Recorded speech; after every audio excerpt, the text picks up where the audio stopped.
গেল।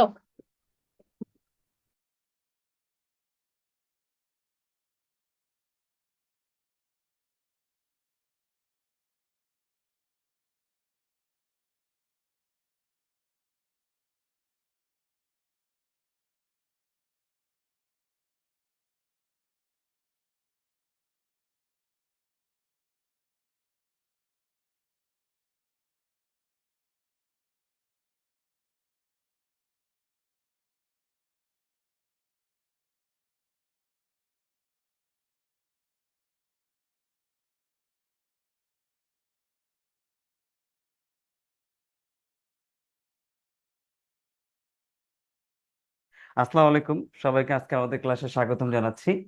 আহ রাকিব, একটু ক্যামেরাটা দেখেন। ক্যামেরাটা মনে হয় উল্টো হয়ে গেছে, একটু দেখেন তো। আসসালামু আলাইকুম স্যার। জি, ওয়ালাইকুম আসসালাম। সবাইকে স্বাগতম জানাচ্ছি এবং সবাইকে ওয়ালাইকুম আসসালাম। অ্যাজ ইউজুয়াল কথা ওই একটাই, মাইক মিউট করে রাখবেন, পড়াবো, কোশ্চেন জিজ্ঞেস করবো, উত্তর দিবেন। বেসিক্যালি এর আগে লেকচার 1 আমি নিছিলাম মনে হয় আপনাদের সাথে, যদি ভুল না করি। জি জি স্যার। স্যার। ওকে জি ফাইন। স্যার। লেকচার 1 নিছি, আজকের লেকচার 2 নেব। লেকচার 2 নেওয়ার আগে আমার একটু বলতে, লেকচার 1-এ কি আমি কোনো কিছু বাদ রাখছিলাম বা পড়াই না, এরকম কিছু ছিল? ধ্বনি পরিবর্তন পড়ানো জি হয়নি। স্যার। ধ্বনির পরিবর্তন পড়ানো হয় না, এবং আমি বলছি লেকচার 2 এর সাথে কম্বাইন করে পড়াই দেবো, তাই না? জি স্যার। জি জি জি। আচ্ছা, ঠিক আছে। আর একটু খেয়াল করেন, আমরা লেকচার 2 পড়াবো, লেকচার 1-এর ওটা আমরা পড়াবো। তবে লেকচার 1-এর ওইটা পড়ানোর আগে, যেহেতু লেকচার 2, একটু লেকচার 2 দিয়ে একটু উদ্বোধন করি। আবার 2 দিন উদ্বোধন করে লেকচার 1 পড়াবো। যেমন লেকচার 2 আপনার যে টপিকগুলো আছে, আমার কথাগুলো একটু শুনেন আগে, তারপর আমরা পড়ালেখা যাই। শব্দের শ্রেণী বিভাগ একটা টপিক আছে, এটা থেকে একটা কোশ্চেন ভাই আপনার পরীক্ষা আসবে। আর এই টপিকটার কিছু অংশ পড়ানোর কাজ আমার, আর বাকি অংশ যদি বলেন এই শব্দের শ্রেণীবিভাগ, এটার কিছু অংশ ধরায় দেওয়ার দায়িত্ব আমার। বাট এটা 75% পড়তে হবে আপনার। আপনার পড়তে হবে মানে মুখস্থ করতে হবে। এরপরে যেটা হলো, আরেকটা টপিক আছে এখানে, লিঙ্গান্তর। এই লিঙ্গান্তর টপিকটা আপনার পড়ার কাজ। তারপরে এখানে কয়েকটা কনফিউশন আছে, কনফিউশন গুলো আমি ধরায় দেব, বলে দেব, বুঝাই দেব। একটা টপিক আছে ধীরোক্ত শব্দ, এটা আমারই পড়াইতে হবে, আমি পড়াবো। একটা টপিক আছে উপসর্গ, এটাও আমি পড়াবো। আর কিছু জিনিস আছে আপনার বাড়ির কাজ লেখা। বাড়ির কাজ মানে পড়বেন, পড়ার পর যদি বাসায় না বুঝেন, তারপর তো 3 নম্বর লেকচার এই অধমের সাথে আবার দেখা হবে। ইনশাল্লাহ অধম এটা বুঝাই দিবে। আর একটা লেকচারে মানে লেকচার 1-এর একটা টপিক আমরা বাদ রাখছিলাম, সেটা হলো ধ্বনির পরিবর্তন। এটা আমরা পড়াবো। Okay fine. এটা পড়াইলে আমাদের মোটামুটি লেকচার 1 লেকচার 2 কমপ্লিট হবে। লেকচার 2 এর আগে আমরা আজকে যেটা দিয়ে শুরু করব সেটা হলো উপসর্গ। উপসর্গ দিয়ে আমরা লিঙ্গান্তর বলবো। লিঙ্গান্তর পড়ার পরে আমরা ধ্বনির পরিবর্তন যে টপিকটা বাদ দিছিলাম লেকচার 1-এ, বলছিলাম যে আমরা আগামী ক্লাসে পড়াবো, ওটা পড়াবো। আমি কি এই পর্যন্ত বুঝাইতে পারছি আপনাদের কথারে? আরেকটা জি কথা জিনিস স্যার। হলো, আপনারা আমারে স্যার না বললে ভাই বলেন। ভাই বললে আমি সবচেয়ে বেশি খুশি হব, বা অপূর্ব বললে আরো খুশি হব, সমস্যা নেই। আমার নাম এমডি ইমরান হোসেন অপূর্ব। আমি ঢাকা বিশ্ববিদ্যালয় থেকে বিবিএমবিএ কমপ্লিট করছি। আমি এখন নিজে চলে যেতাম বিদেশে, সেখানে না যেয়ে বাংলাদেশে রয়ে গেছি। দ্যাট মিনস আমি এখন চাকরির বাজারে একজন এমপ্লয়ি, সরি একজন পরীক্ষার্থী। আপনার সাথেও পরীক্ষা দিতে পারি, এমন হইতে পারে যে বাংলাদেশ ব্যাংকের এডির এক্সামে আপনার পাশের সিটে আমি বসে আছি। বুঝতে পারছেন? আপনার পাশে বসে আমি এক্সাম দিচ্ছি। খালি আপনি পরিচয় দিন, আমি ক্যারিয়ার ম্যাপের, দেখবেন আমি যা যা পারি আপনার সব বলে দেবেন। বুঝতে পারছেন? তাহলে আপনি যদি ওটা আমার ভাই হন, তাহলে আমার ভাই। আপনি যদি আমার বোন হন, তাহলে বোন। আমরা দুইজন মিলে, ভাই বা বোন মিলে, দেখবেন একসাথে চান্স পেয়ে যাবো। দ্যাট মিনস পিলি পাস করে ফেলবো। তো এই জন্য আমি যেটা বলছি ভাই, আমাকে স্যার না বললে ভাই বললে আমি সবচেয়ে বেশি খুশি হব। আর আমি বেশি লম্বাও না দেখতে, মানুষ লিলিপুট সাইজের মানুষ। ভাই বললেই বেশি খুশি হব। Okay fine. চলেন এবার আমরা যদি একটু পড়ালেখায় যাই, উপসর্গ স্যার নিয়ে পড়ি। স্যার একটা ইনফরমেশন জানার প্রয়োজন ছিল। জি জি ভাই বলেন।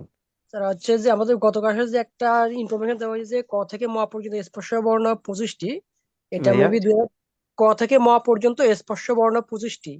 জি ভাইয়া, জি বলেন। এটা মনে হয় নতুন সিলেবাস অনুসারে বা নবম দশম শ্রেণীর যে আমি বলি, বই ব্যাপার। আমি আপনার কোশ্চেন বুঝে গেছি, আমি বলি। জি ক থেকে ম পর্যন্ত স্পর্শ বর্ণ 25টা, এটা ছিল আগের বই। বাট নতুন ব্যাকরণ যে বইটা আছে, সেখানে ক থেকে ম পর্যন্ত না বলে ক থেকে ভ পর্যন্ত বলছে, স্পর্শ বর্ণ 20টি। আপনি এই কোশ্চেনটাই তো আমাকে করছিলেন মেবি, বা হ্যাঁ এটাই হ্যাঁ জি পরীক্ষা স্যার। ছিল।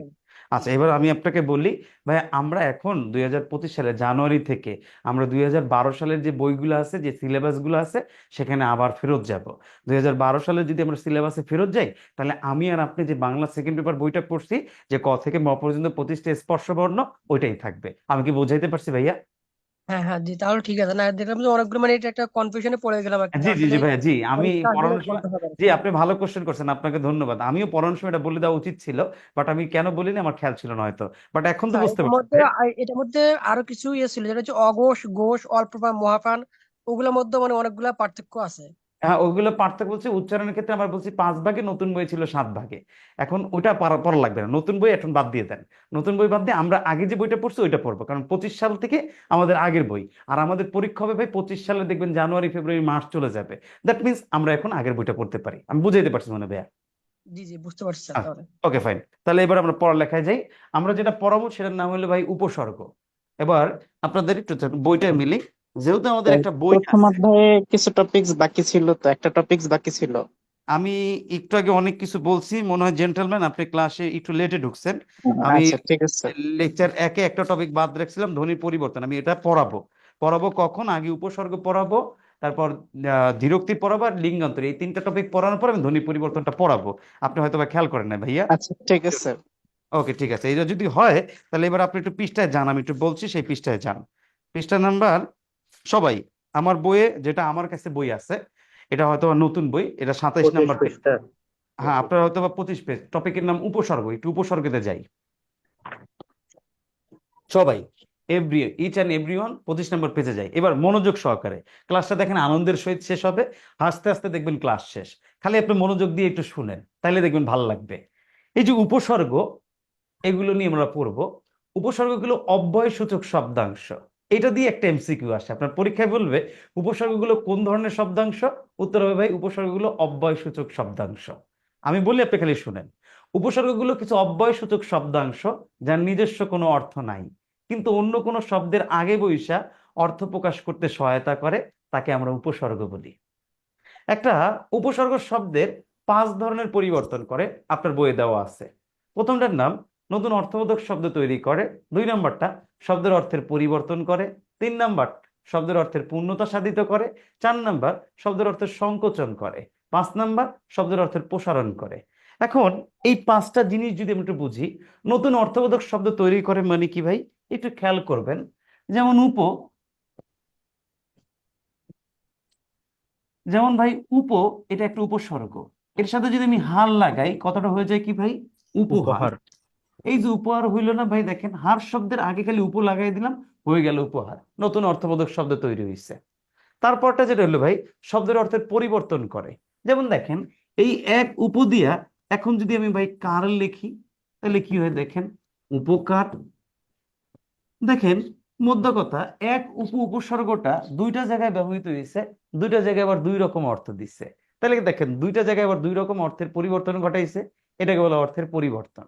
3 নম্বরটা ভাই অর্থের পূর্ণতা সাধিত করে। পূর্ণতা মানে দেখেন এইটাই, উপযোগ হার ইকুয়াল টু উপহার। উপহার লেখা মানে কাউকে কোনো কিছু দেওয়া, পূর্ণতা সাধিত করলো। উপযোগ কার ইকুয়াল টু উপকার, কাউকে সাহায্য করা, এটাকে বলা হয় পূর্ণতা সাধিত।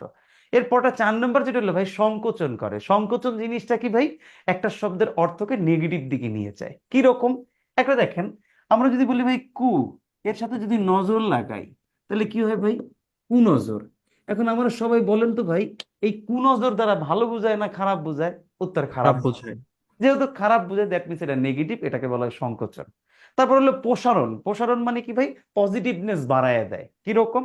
যেমন দেখেন, এই তার সাথে যদি আমি লাগাই নজর, হয়ে যাবে কি ভাই, সুনজর। আমরা সবাই জানি সুনজর মানে কি ভাই, ভালো নজর।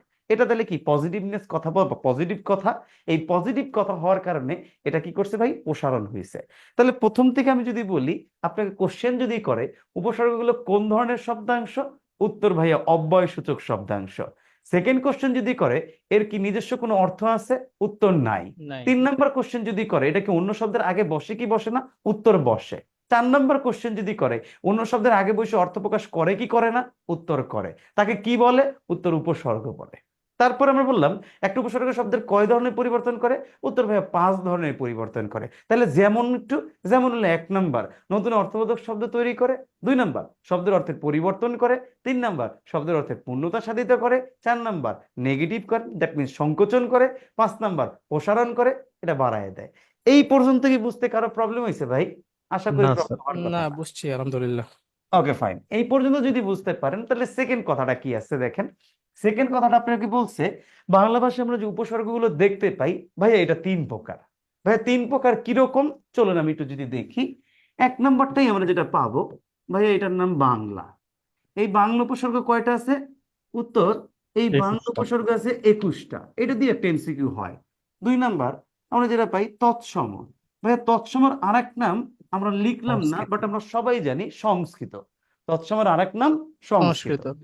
আচ্ছা, এরপর আমরা যেটা পাবো ভাইয়া, এটার নাম হলো বিদেশি। এই বিদেশি উপসর্গগুলোরে 4 ভাগে ভাগ করা যায়। কেমনে 4 ভাগে ভাগ করা যায় আমি যদি একটু এইখানে লিখি, একটু খেয়াল করি সবাই। 1 নাম্বার দিয়ে আমরা যেটা পারবো আরবি উপসর্গ পাবেন। এই আরবি উপসর্গ কয়টা আছে ভাইয়া? 4টা। তারপরটা আমরা যেটা পাবো ভাই কি আছে ভাই? ফার্সি উপসর্গ। এই ফার্সি উপসর্গ আছে কয়টা ভাইয়া? 10টা। এরপর আমরা পাবো ইংরেজি উপসর্গ। ভাই ইংরেজি উপসর্গ হয় কয়টা? উত্তর 4টা। তারপর একটা আছে গিয়া হিন্দি, এটার আরেকটা নাম হইলো ভাইয়া উর্দু।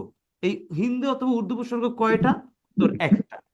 এই যদি আমি একটু খেয়াল করি, আপনাকে যদি কোশ্চেন করে ভাইয়া যে বাংলা উপসর্গ কয়টা, আগে বলবো ভাই বাংলা ভাষা উপসর্গের কয় ভাগে ভাগ করা যায়? উত্তর 3 ভাগে। কয় ভাগে ভাগ করি আমরা? 3 ভাগে ভাগ করি। ভাই 3 ভাগের ভিতরে প্রথমটার নাম কি? উত্তর বাংলা। উত্তর কয়টা ভাই? বাংলা 21টা। ভাই তৎসম বা সংস্কৃত কয়টা তাহলে ভাইয়া? 20টা। এবার বিদেশি উপসর্গের কয় ভাগে ভাগ করা যায়? 4 ভাগে। আরবি উপসর্গ 4টা, ফার্সি উপসর্গ 10টা, এরপর আপনার ইংরেজি উপসর্গটা 4টা, হিন্দি অথবা উর্দু উপসর্গ কয়টা ভাই? উত্তর হলো 1টা। এবার আসেন উপসর্গগুলো আমরা পড়ি। পড়লে কি পাই দেখেন, এই যে বাংলা উপসর্গ আছে 21টা, কি কি আছে? আছে কি ভাই? আপনারা দেখবেন আপনার লেকচার শিটে আছে মিলান, আমি একটু বলার চেষ্টা করি দেখেন। অ, অঘা, অজ, অনা, আ, আর, আন, আব, ইতি, কত, কু, নি, পাতি, বি, ভর, রাম, স, সা, সু, হা, এরকম উপসর্গ আছে ভাই 21টা। তৎসম উপসর্গ আছে ভাই 20টা। প্র, পর, অপ, সম, নি, অনু, অভি, অধি, উত, পরি, অভি, উপ, আ, এরকম মিলে পাবেন ভাই 20টা। তাহলে এই যে 20টার এই 21টা মজা হইলো, এর ভিতরে আবার এই যে 4টে উপসর্গ ভাইয়া কি উপসর্গ? আ, একটা আছে গিয়ে বিনি সু, আ। আরেকটা আছে বি, আরেকটা আছে নি। এই যে আ, সু, বি, নি, এই 4টে উপসর্গ বাংলাতেও পাওয়া যায়, তৎসমতেও তৎসময় পাওয়া পাওয়া যায়। যায়। এখন আপনার পরের প্রশ্নটা হইতে পারে ভাই আপনি কইলেন আমি বুঝলাম, বাট আমার একটা জিনিস জানতে মনে চায়, আমি চিনবো কেমনি এটা বাংলা, আমি চিনবো কেমনি এটা তৎসম? আসেন আমরা একটু এইটা চিনাই। মধ্য কথা হইলো, এই 4টে উপসর্গ যখন বাংলা শব্দের আগে বসবে তাহলে এটা বাংলা উপসর্গ। এই 4টে উপসর্গ যখন বাংলা শব্দের তৎসম শব্দের আগে বসবে তখন সেটা তৎসম উপসর্গ। একটা এক্সাম্পল আমি দেই, যেমন আমরা লিখলাম ভাই সু, এখানেও লিখলাম সু, একটার সাথে লাগাইলাম নজর, হয়ে গেল সুযোগ নজর ইকুয়াল টু কি? সুনজর। আরেকটার লাগে লাগাইলাম কণ্ঠ, হয়ে গেল কি ভাই? সুকণ্ঠ। মধ্য কথা দেখেন, এই নজর শব্দটা বাংলা, দ্যাট ইজ ওই সুনজর বাংলা উপসর্গ। কণ্ঠ শব্দটা তৎসম, দ্যাট ইজ ওই সুকণ্ঠটা তৎসম উপসর্গ।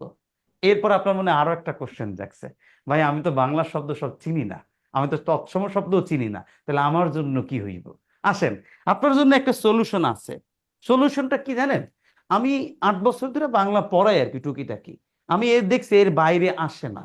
এই যে দেখবেন আমার বই যে পৃষ্ঠার নাম্বার 27, হয়তো আপনার বই 25, ওইখানে দেখবেন বাংলা উপসর্গ লিখে একটা বক্স দেওয়া আছে।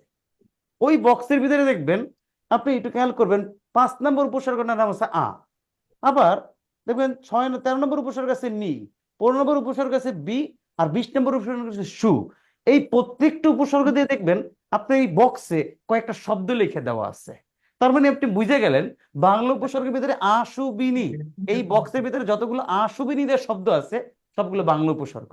ঠিক তারপরেই তৎসম বা সংস্কৃত উপসর্গ তো দেখবেন আশুবিনি দিয়া কিছু বক্সের ভিতরে শব্দ লেখা আছে। তার মানে এই আশুবিনি দিয়ে বক্সের ভিতরে যে কয়টা শব্দ দেওয়া আছে এগুলো তৎসম উপসর্গ। আমি কি এই পর্যন্ত বুঝাইতে পারছি কিনা ভাইয়া? জি স্যার। সবাইকে বুঝাইতে পারছি।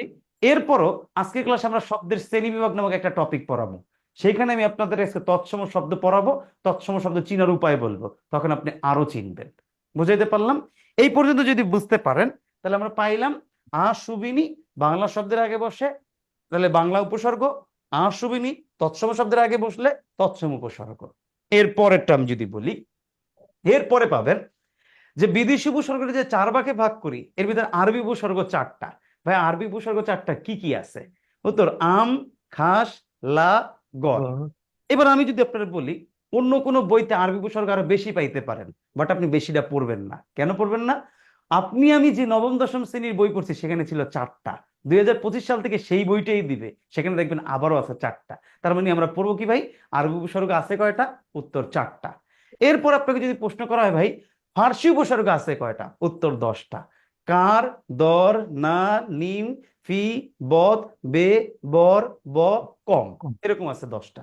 ইংরেজি উপসর্গ আছে কয়টা ভাইয়া? 4টা। ফুল, হাফ, হেড, সাব, এই 4টা। হিন্দি অথবা উর্দু উপসর্গ আছে কয়টা ভাইয়া? একটা, হর। যেমন আমরা রাস্তায় গেলে শুনি হরেক মাল। এই যে হরেক মাল, হরের যে শব্দটা আসছে এটা এই উপসর্গ। এই পর্যন্ত ছিল বেসিক উপসর্গের আলোচনা।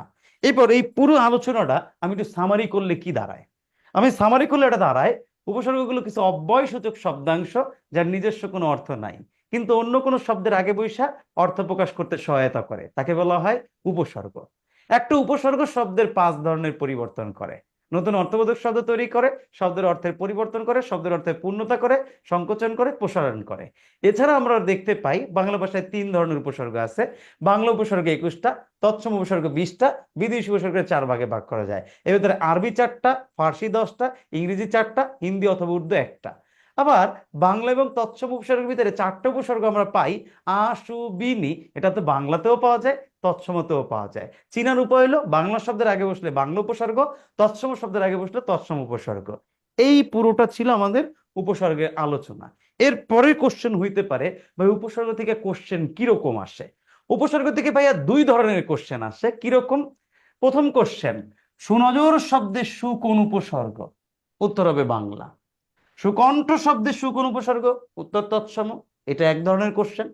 সেকেন্ড টাইপ কোশ্চেনটা আসবে সুনজর শব্দের সু উপসর্গটা কোন অর্থে ব্যবহার করা হয়েছে, আর আপনার এই কোন অর্থে ব্যবহার করা হয়েছে এইটা পারতে হইলে এই যে বক্স দিছে, বক্সে যতগুলো শব্দ আছে বাংলা, তৎসম, হিন্দি, ইংরেজি, আরবি, ফার্সি, উর্দু লেখা, এই শব্দগুলো কোনটা কোন অর্থে ব্যবহার করেছে আপনি এটা 3-4 বার রিডিং পড়বেন। মুখস্থ হবে না, বাট 3-4 বার রিডিং পড়লে পরীক্ষায় আসলে সেটা পারবেন।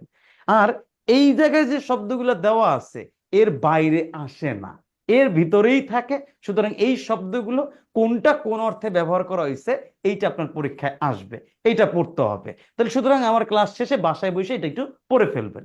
এবার আসেন প্রিভিয়াস কোশ্চেন যদি দেখি কোশ্চেন কিরকম হয়। চলেন, আমার বইয়ে পৃষ্ঠা নম্বর 29, আপনার বই হয়তো বা 27 হইতে পারে, হোয়াট এভার ইট ইজ। কোশ্চেনের উপরে লেখা আছে প্রাথমিক সহকারী শিক্ষক নিয়োগ পরীক্ষার বিগত সালের প্রশ্নোত্তর। এই যে দেওয়া আছে আমরা একটু এটা দেখব। এইটা দেখার পরে আমরা যেহেতু ব্যাংকের, দেখেন আমাদের ব্যাংকে কোশ্চেন কিরকম আসে আমরা সেটা দেখি। পৃষ্ঠা নম্বর 30 লেখা আছে উপসর্গ সম্পর্কিত বাংলাদেশ ব্যাংক সহ অন্যান্য ব্যাংকের বিগত বছরের প্রশ্ন। আমরা এটা একটু দেখি, চলেন কি আছে। যেমন দেখেন প্রথমেই লিখছে 1 নাম্বার কোশ্চেন, উপসর্গের সাথে প্রত্যয়ের পার্থক্য হলো।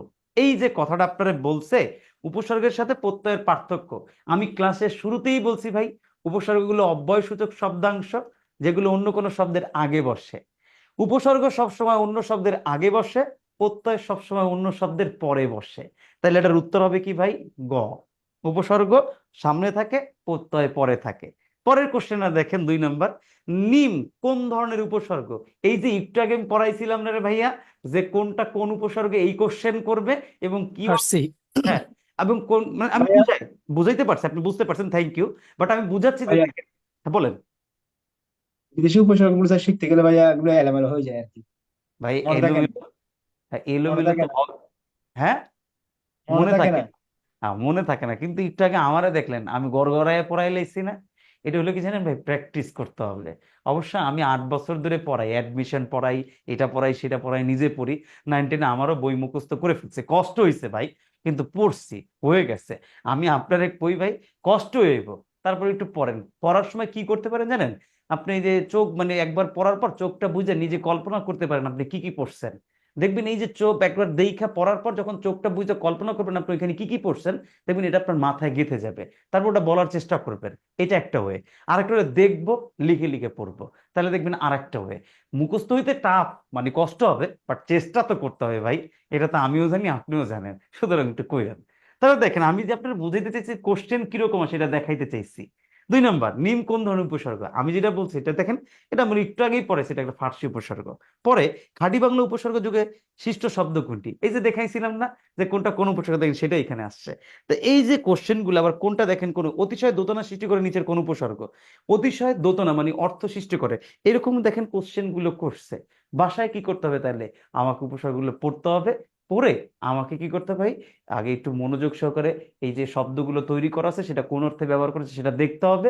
তারপর প্রিভিয়াস কোশ্চেন প্র্যাকটিস করতে হবে। এটা যদি সম্ভব হয় তাহলে দেখবেন আপনি উপসর্গ পারবেন।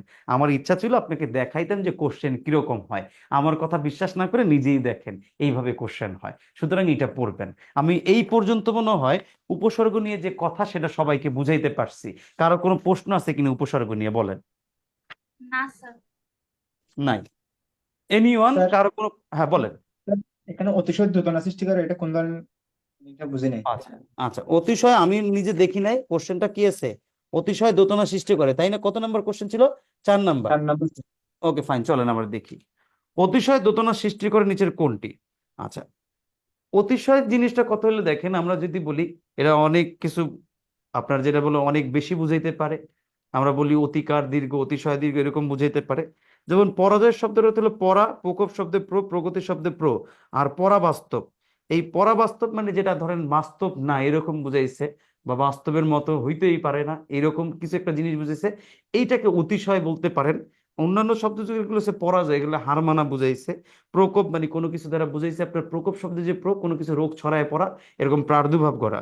প্রগতি, এই প্রগতি বলতে বুঝেছে যে গতিটা খুব সুন্দর বা ভালো, উন্নতির দিকে গেছে। আর অতিশয় মানে কি ভাই, এটা বেশি বুঝাইতে পারে, অবাস্তব অর্থে বুঝাইতে পারে, এইরকম। তো এই ক্ষেত্রে পরাবাস্তব বা পরা, যদি 4টা অপশন দেখি এর ভিতরে এটা হওয়ার সম্ভাবনা আছে। কারণ বাকি পরাজয় দেখলে বুঝে এটা হারা, এটার সাথে যায় না। প্রকোপ শব্দের দ্বারা বুঝায় কোনো কিছু ছড়ায় পড়ে এরকম। আর প্রগতি মানে যে গতিটা বা বিষয়টা ভালো এরকম বুঝাইছে। আর অতিশয়ের সাথে যেটা যায় পরাবাস্তব, যেটা অসম্ভব হইতে পারে বা অতিকায় হইতে পারে। দ্যাট মিনস এইটা হইতে পারে। দেখেন তো অপশন উত্তর কি তাই আছে কিনা? অতিশয় 4 নম্বর এমসিকিউ। জি স্যার। যাক ফাইন। তাহলে মোটামুটি এটা, তাহলে এটা হলো প্র্যাকটিস করেন ভাই। প্র্যাকটিস করতে করতে ভিতরে যদি আরো পড়েন তখন আর এটি আমাকে জিজ্ঞেস করা লাগবে না, আপনি পারবেন। ওকে, তাহলে এই উপসর্গ নিয়ে কারো কোনো প্রশ্ন আর নাই? যদি না থাকে সবাই। আশুবিনীর সাথে, হ্যাঁ বলেন বলেন বলেন। স্যার আশুবিনী সহজে ইয়াগুলো দেখেন, দেখো কত পেজে স্যার, কোনটা বললেন জানেন? আচ্ছা, এই আশুবি নিয়ে যেটা বলছি সেটা হলো যে আমাদের উপসর্গের বাংলার একটা বক্স দেখবেন, ওইখানে আশুবি নিয়ে কিছু বাংলা উপসর্গ দেওয়া আছে।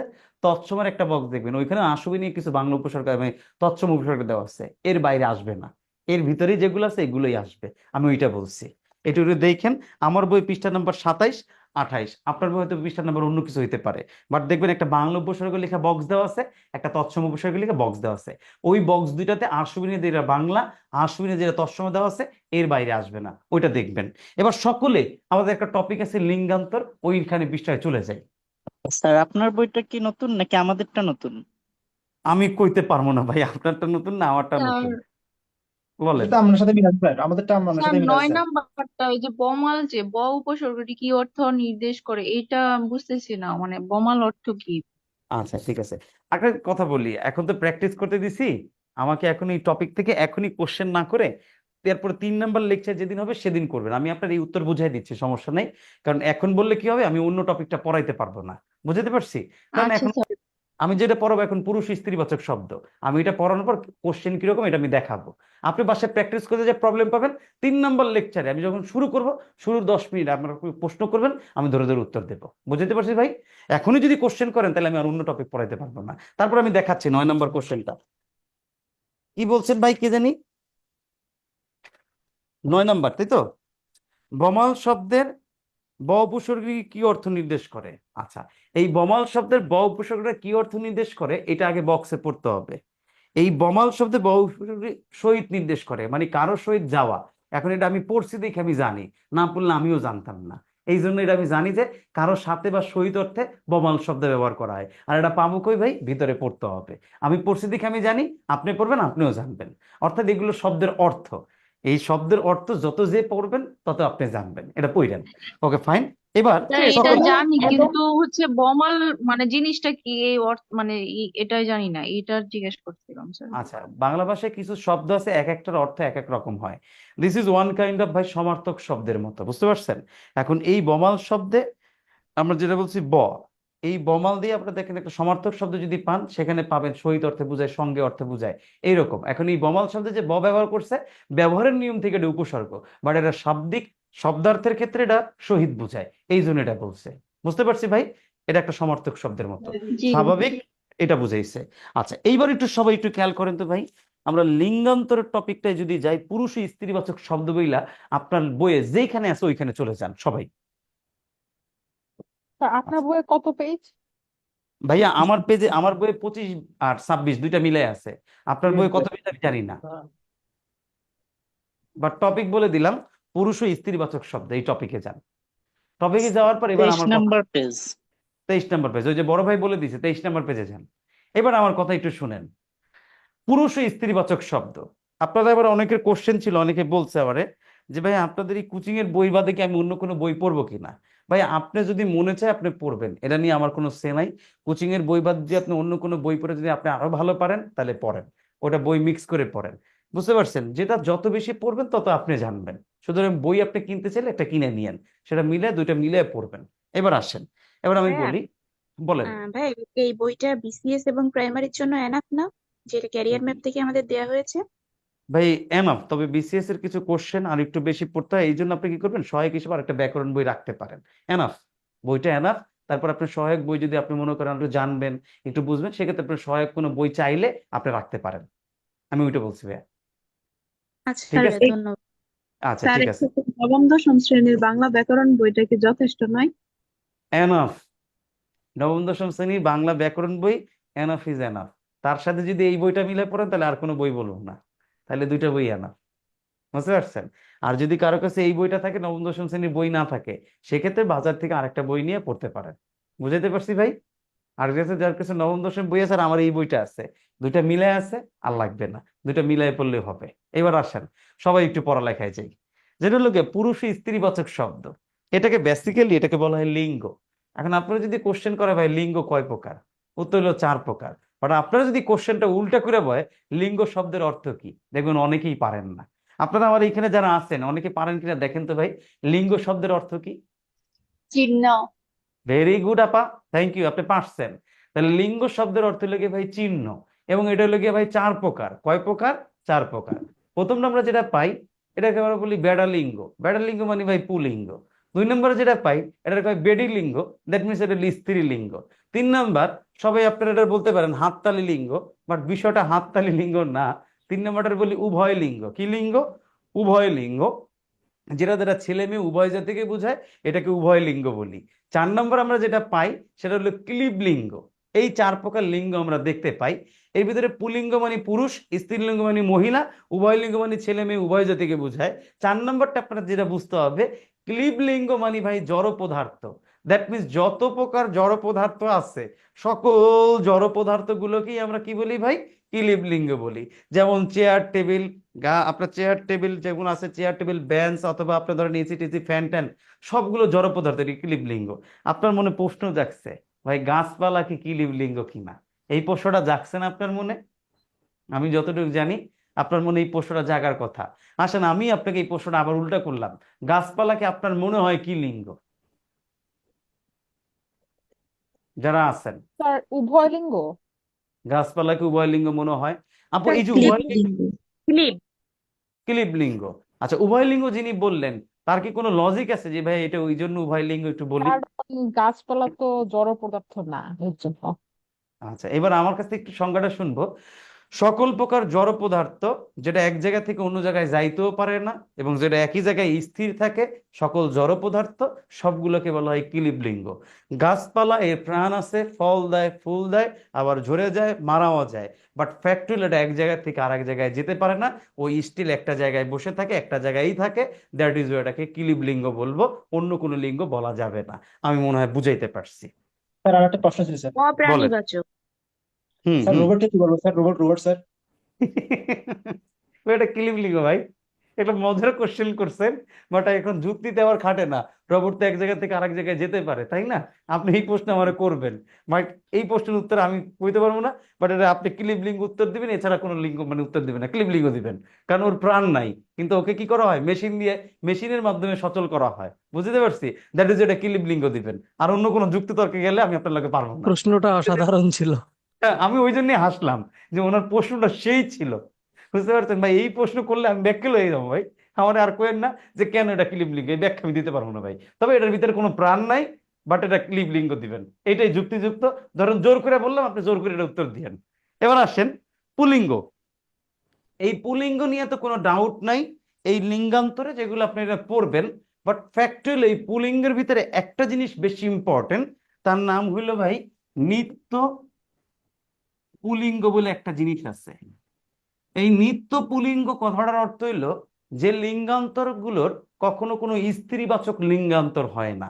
ওই নিত্য পুলিঙ্গ দ্বারা শুধুমাত্র পুরুষদেরকেই বোঝায়, এর অন্য কোনো লিঙ্গান্তর আপনি পাবেন না। কিরকম?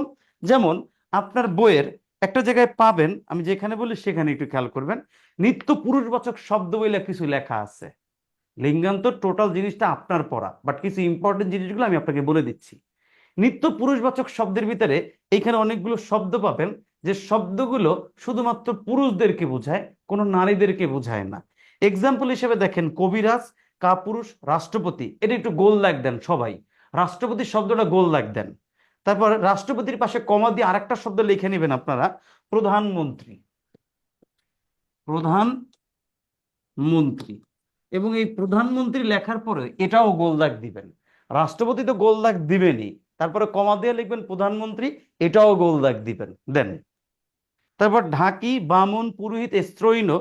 স্ত্রৈণ শব্দটার অর্থ হলো ভাই যে মানে পুরুষ বা যে স্বামী সবসময় তার বউয়ের কথা মতো চলে, বউয়ের কথা মতোই সব কাজ করে, তাকে বলা হয় স্ত্রৈণ। এরপরে যেটা পাবেন কৃতদার, অকৃতদার, যিনি বিবাহ করেন না তাকে অকৃতদার বলে।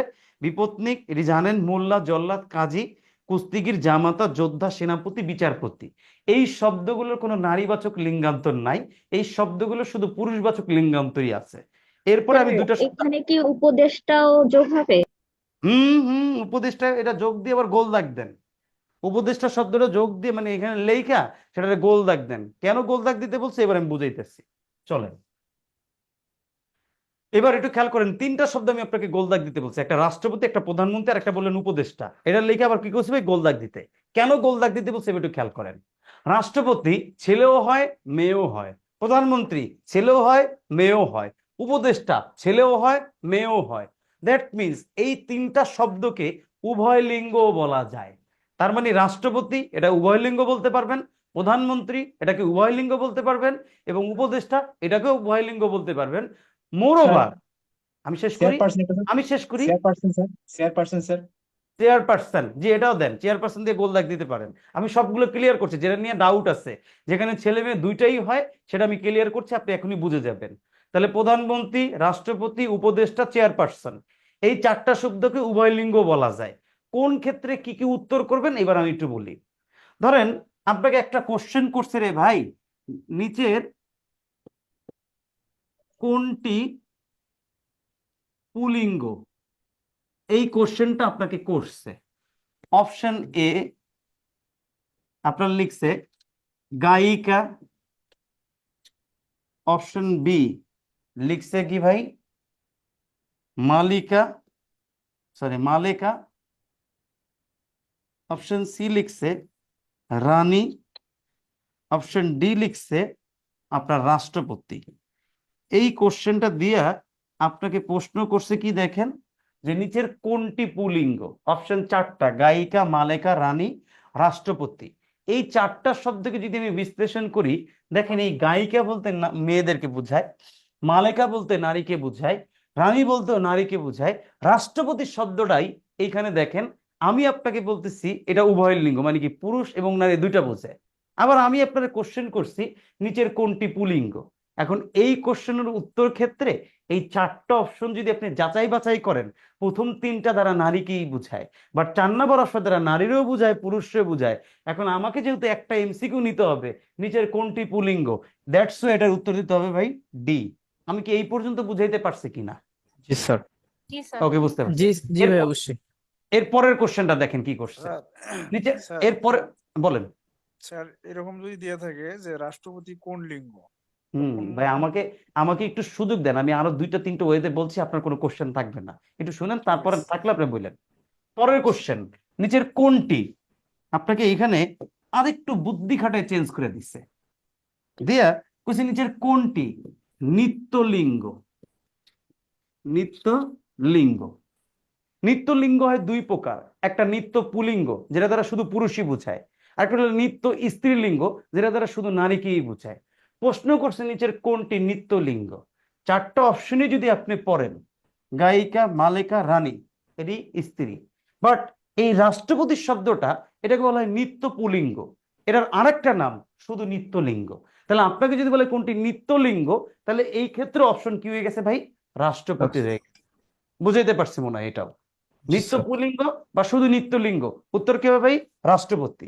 এইবার যদি কোশ্চেনটা চেঞ্জ করে আপনাকে দেয় অন্যরকম হইতে, ভাই নিচের কোনটি উভয় লিঙ্গ, এই কথাটা যদি বলে এইবার উভয় লিঙ্গ, এই ক্ষেত্রে দেখেন আপনি অপশন চারটাই যদি দেখেন, এই রাষ্ট্রপতি শব্দটা দ্বারাই আপনাকে বলতেছে কি ভাই নারী পুরুষ দুইটাই বুঝাচ্ছে। যেহেতু নারী পুরুষ এটা দ্বারা দুইটাই বুঝাইতেছে, দ্যাট মিনস এই শব্দ উভয় লিঙ্গ কোনটা ভাই? রাষ্ট্রপতি। এই পর্যন্ত কি 3 নম্বর কোশ্চেন পর্যন্ত কি বুঝতে কারো প্রবলেম হয়েছে? আরো একটা না, কোশ্চেন দেব, হয় নাই। এবার 4 নম্বর অপশনে দেখেন, কোশ্চেনটারে খালি একটু করে আনা পুরোটা ঘুরাই দিচ্ছে, দিয়ে আপনারা কইছে এইখানে এইবার রাষ্ট্রপতি শব্দটা আগে দিচ্ছে, দিয়া আপনারা বলছে এটি কোন লিঙ্গ। এই কোশ্চেনটা কইরাই আপনাকে একেবারে দিছে বোকা বানায়া। অপশন কি দিছে দেখেন, উভয় লিঙ্গ, আপনাকে কেমনে বোকা বানাইতেছে দেখেন। বি নাম্বার পুলিঙ্গ, সি নাম্বার নিত্যলিঙ্গ, ডি নাম্বার কোনোটি নয়। আবার এটাও দিয়ে দিছে কোনোটি নয়। যেই ভাই প্রশ্ন করছিলেন আমার মনে হয় আপনি এইরকমই একটা প্রশ্ন আমার করতে চাইছিলেন, আমি যদি ভুল না করি, যিনি আমাকে কোশ্চেন করতে চাইছিলেন আছেন? জি, আপনি এরকম একটা কোশ্চেন করতে চাইছিলেন, দেখেন আপনার কোশ্চেন আমি করে দিচ্ছি, একটু খেয়াল করেন। রাষ্ট্রপতি এটি কোন লিঙ্গ? অপশন দেখেন উভয় লিঙ্গ, পুলিঙ্গ, নিত্যলিঙ্গ, নিত্যলিঙ্গ, একটা কি আছে ভাই? কোনোটি নয়। এবার আপনারা একটু ডিসিশন নেন তো ভাই, আমি তো এটাকে 3টা কোশ্চেন বুঝাইছি, এটার উত্তর কি হওয়া উচিত? স্যার নিত্য পুরুষ। উভয় লিঙ্গ উভয় বা লিঙ্গ হওয়া নিত্যলিঙ্গ। উচিত। নিত্যলিঙ্গ উভয় লিঙ্গ হওয়া হওয়া উচিত, পুলিঙ্গ হওয়া উচিত, এরকম কেউ নিত্যলিঙ্গ বলেন? স্যার উভয় লিঙ্গ উভয় হওয়া লিঙ্গ। উচিত, উভয় লিঙ্গ হওয়া উচিত, তাই না? জি স্যার স্যার। জি নিত্যলিঙ্গ স্যার, স্যার। কারণ প্রথম অপশন উভয় লিঙ্গ দেওয়া। আচ্ছা ঠিক আছে, এবার আমার সবাই একটু খেয়াল করেন, আমি আপনাকে এই উত্তরটা আমি আগেই বলছি যে আপনাকে বোকা বানাবে, আর আপনি উত্তর বোকামির মতো দিবেন। এবার একটু খেয়াল করি, এইটা দেখেন না উত্তর আছে আপু, একটা উত্তর আছে, দেখেন আপনি আবার বেশি বোকা হয়ে গেছেন। এবার আসেন আমার একটু ভিতরে ফিরে আসি, যেটা দেখেন রাষ্ট্রপতি এটি কোন লিঙ্গ, এই কথা যদি বলে আপনাকে, দেখেন তো একটু আগে আমি কইছিলাম নিত্য পুলিঙ্গ বা নিত্যলিঙ্গ বলে একটা কথা কইছিলাম, এবং আমি যখন এটা পড়াইতেছিলাম নিচের যে লিঙ্গগুলো ছিল নিত্য পুলিঙ্গ। এই নিত্য পুলিঙ্গ কথাটার অর্থ হইলো এর দ্বারা শুধু পুরুষদেরকে বোঝায়, পুরুষদেরকে বোঝায় কিন্তু কোনো নারীকে বোঝায় না। আবার 3টা-4টা শব্দ আমি বলছি এটা পুরুষ নারী দুইটাকেই বোঝায়, এটা আমিই বলছি। এখন কোশ্চেনও করছে আপনাকে রাষ্ট্রপতি কোন লিঙ্গ, অপশন অনুযায়ী আপনাদের উত্তর কিন্তু খারাপ কর নাই, যারা উভয় লিঙ্গ বলছেন তাদের উত্তর হওয়ার কথা ছিল, বাট ফ্যাক্ট কি জানেন, আপনার একটা অপশনে নিত্যলিঙ্গ লেখা আছে। এই নিত্যলিঙ্গ লেখার কারণে আপনার রাষ্ট্রপতিটা আগে নিত্যলিঙ্গ বা নিত্য পুলিঙ্গ, রাষ্ট্রপতি শব্দটা বা প্রধানমন্ত্রী বা উপদেষ্টা অথবা চেয়ারপারসন, এই শব্দগুলো আগে, এটার নাম হবে নিত্য পুলিঙ্গ বা নিত্যলিঙ্গ। অপশনে যদি নিত্যলিঙ্গ বা নিত্য পুলিঙ্গ না থাকে তাইলেই উত্তর হবে উভয় লিঙ্গ, আদারওয়াইজ এটা উভয় লিঙ্গ হবে না। দ্যাট মিনস এই চারটা অপশনের ভিতরে দেখেন একটা অপশন অলরেডি দেওয়াই আছে নিত্যলিঙ্গ অথবা নিত্য পুল্লিঙ্গর একটা, দ্যাট মিনস এটার উত্তর হবে ভাই সি।